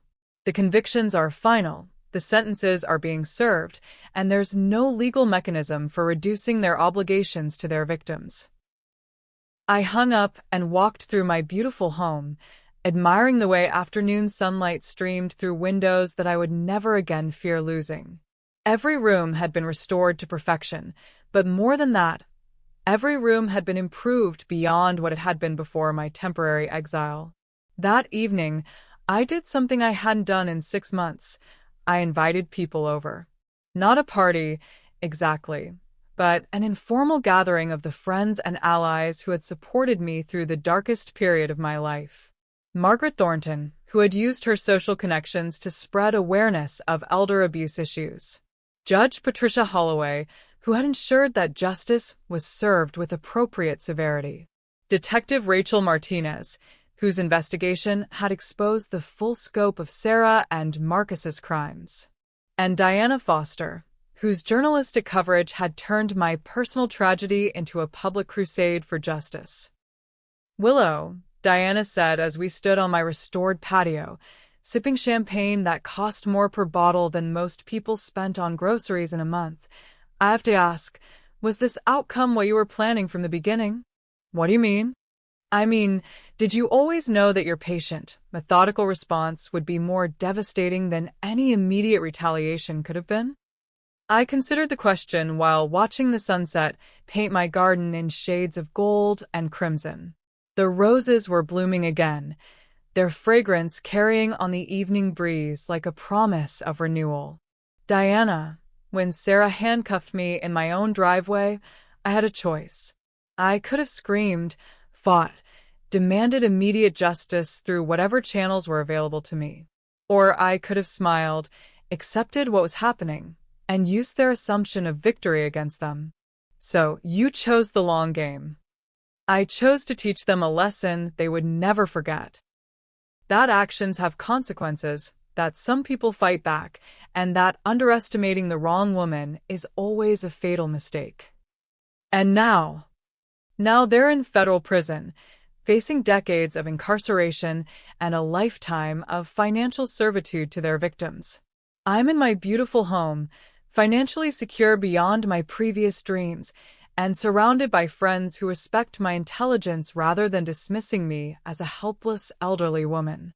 Do you ever feel guilty about the severity of their punishment? I paused, genuinely considering the question. Did I feel guilty about Sarah and Marcus's destruction? Did some part of me regret the thoroughness with which I had dismantled their lives? Diana, do you feel guilty when you expose corrupt politicians? When your investigations lead to prison sentences and ruined careers? No, because those people chose to commit crimes that hurt innocent victims. Exactly. Sarah and Marcus weren't unlucky victims of circumstances beyond their control. They were criminals who systematically exploited vulnerable people for years. The only thing I'm guilty of is ensuring that their victims received justice. Later that evening, after my guests had departed and I was alone in my reclaimed kingdom, I walked through each room slowly, appreciating the silence and the security of knowing that no one could ever again force me from my home. In my study, I opened a new file folder, one that would contain information about other potential cases of elder abuse, other vulnerable seniors who might need an advocate with experience in fighting back against those who would exploit them. Because my victory over Sarah and Marcus was complete, but my mission was just beginning. The phone system I'd had installed included a dedicated line for what I was calling the Backfired Elder Justice Project, a private initiative to identify and combat systematic abuse of senior citizens throughout the state.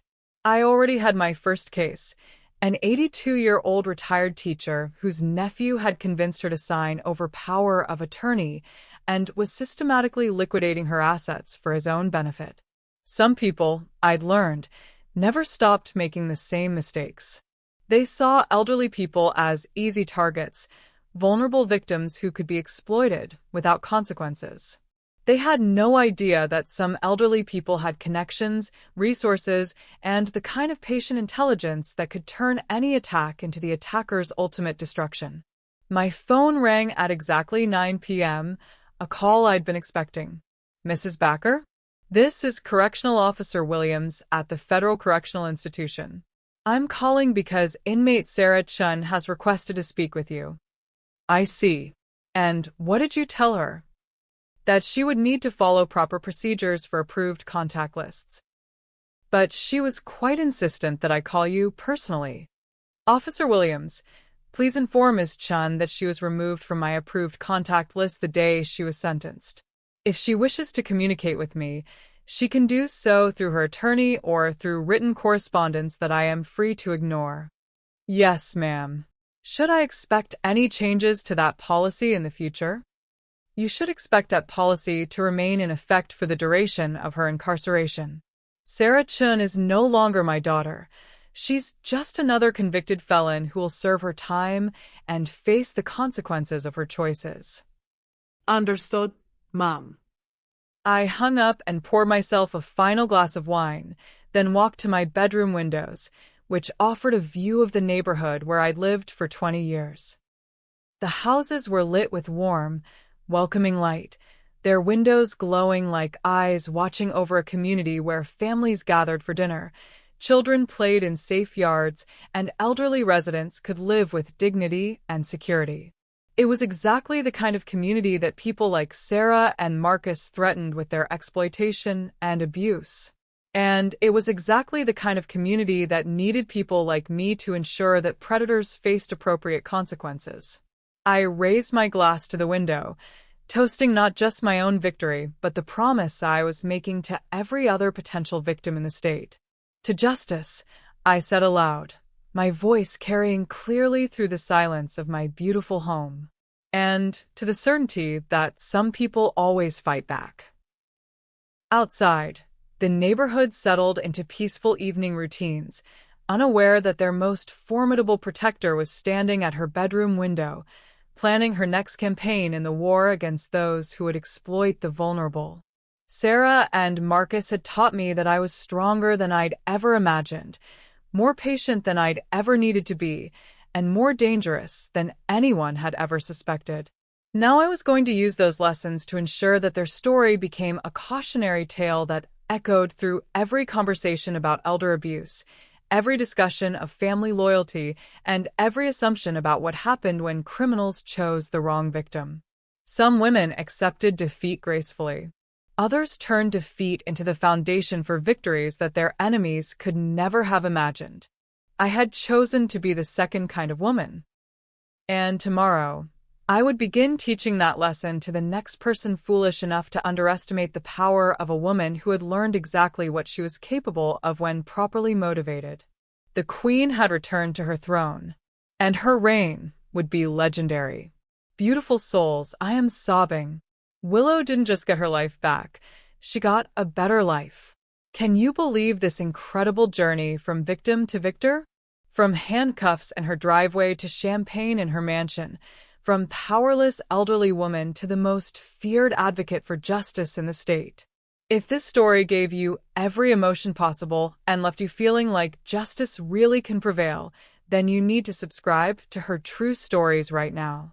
This woman showed us that age is just a number, that patience is more powerful than anger, and that strategic thinking can destroy any enemy stupid enough to underestimate you. Hit that subscribe button. Share this story with every woman who needs to remember her own power, and let us know in the comments, are you Team Willow all the way? Sarah and Marcus thought they were stealing from a helpless old lady. Instead, they handed the keys to their own destruction to the most dangerous woman they'd ever meet. Remember this story the next time someone tries to tell you that you're too old, too weak, or too powerless to fight back. Willow Backer proved that the most dangerous enemy is the one who smiles while you're destroying yourself. Until next time, beautiful souls, never let anyone dim your light, and always remember that the best revenge is living so well that your enemies can only dream of the life you've built on the ashes of their mistakes. This has been another incredible story from her true stories, and trust me, we have more jaw-dropping tales of triumph coming your way.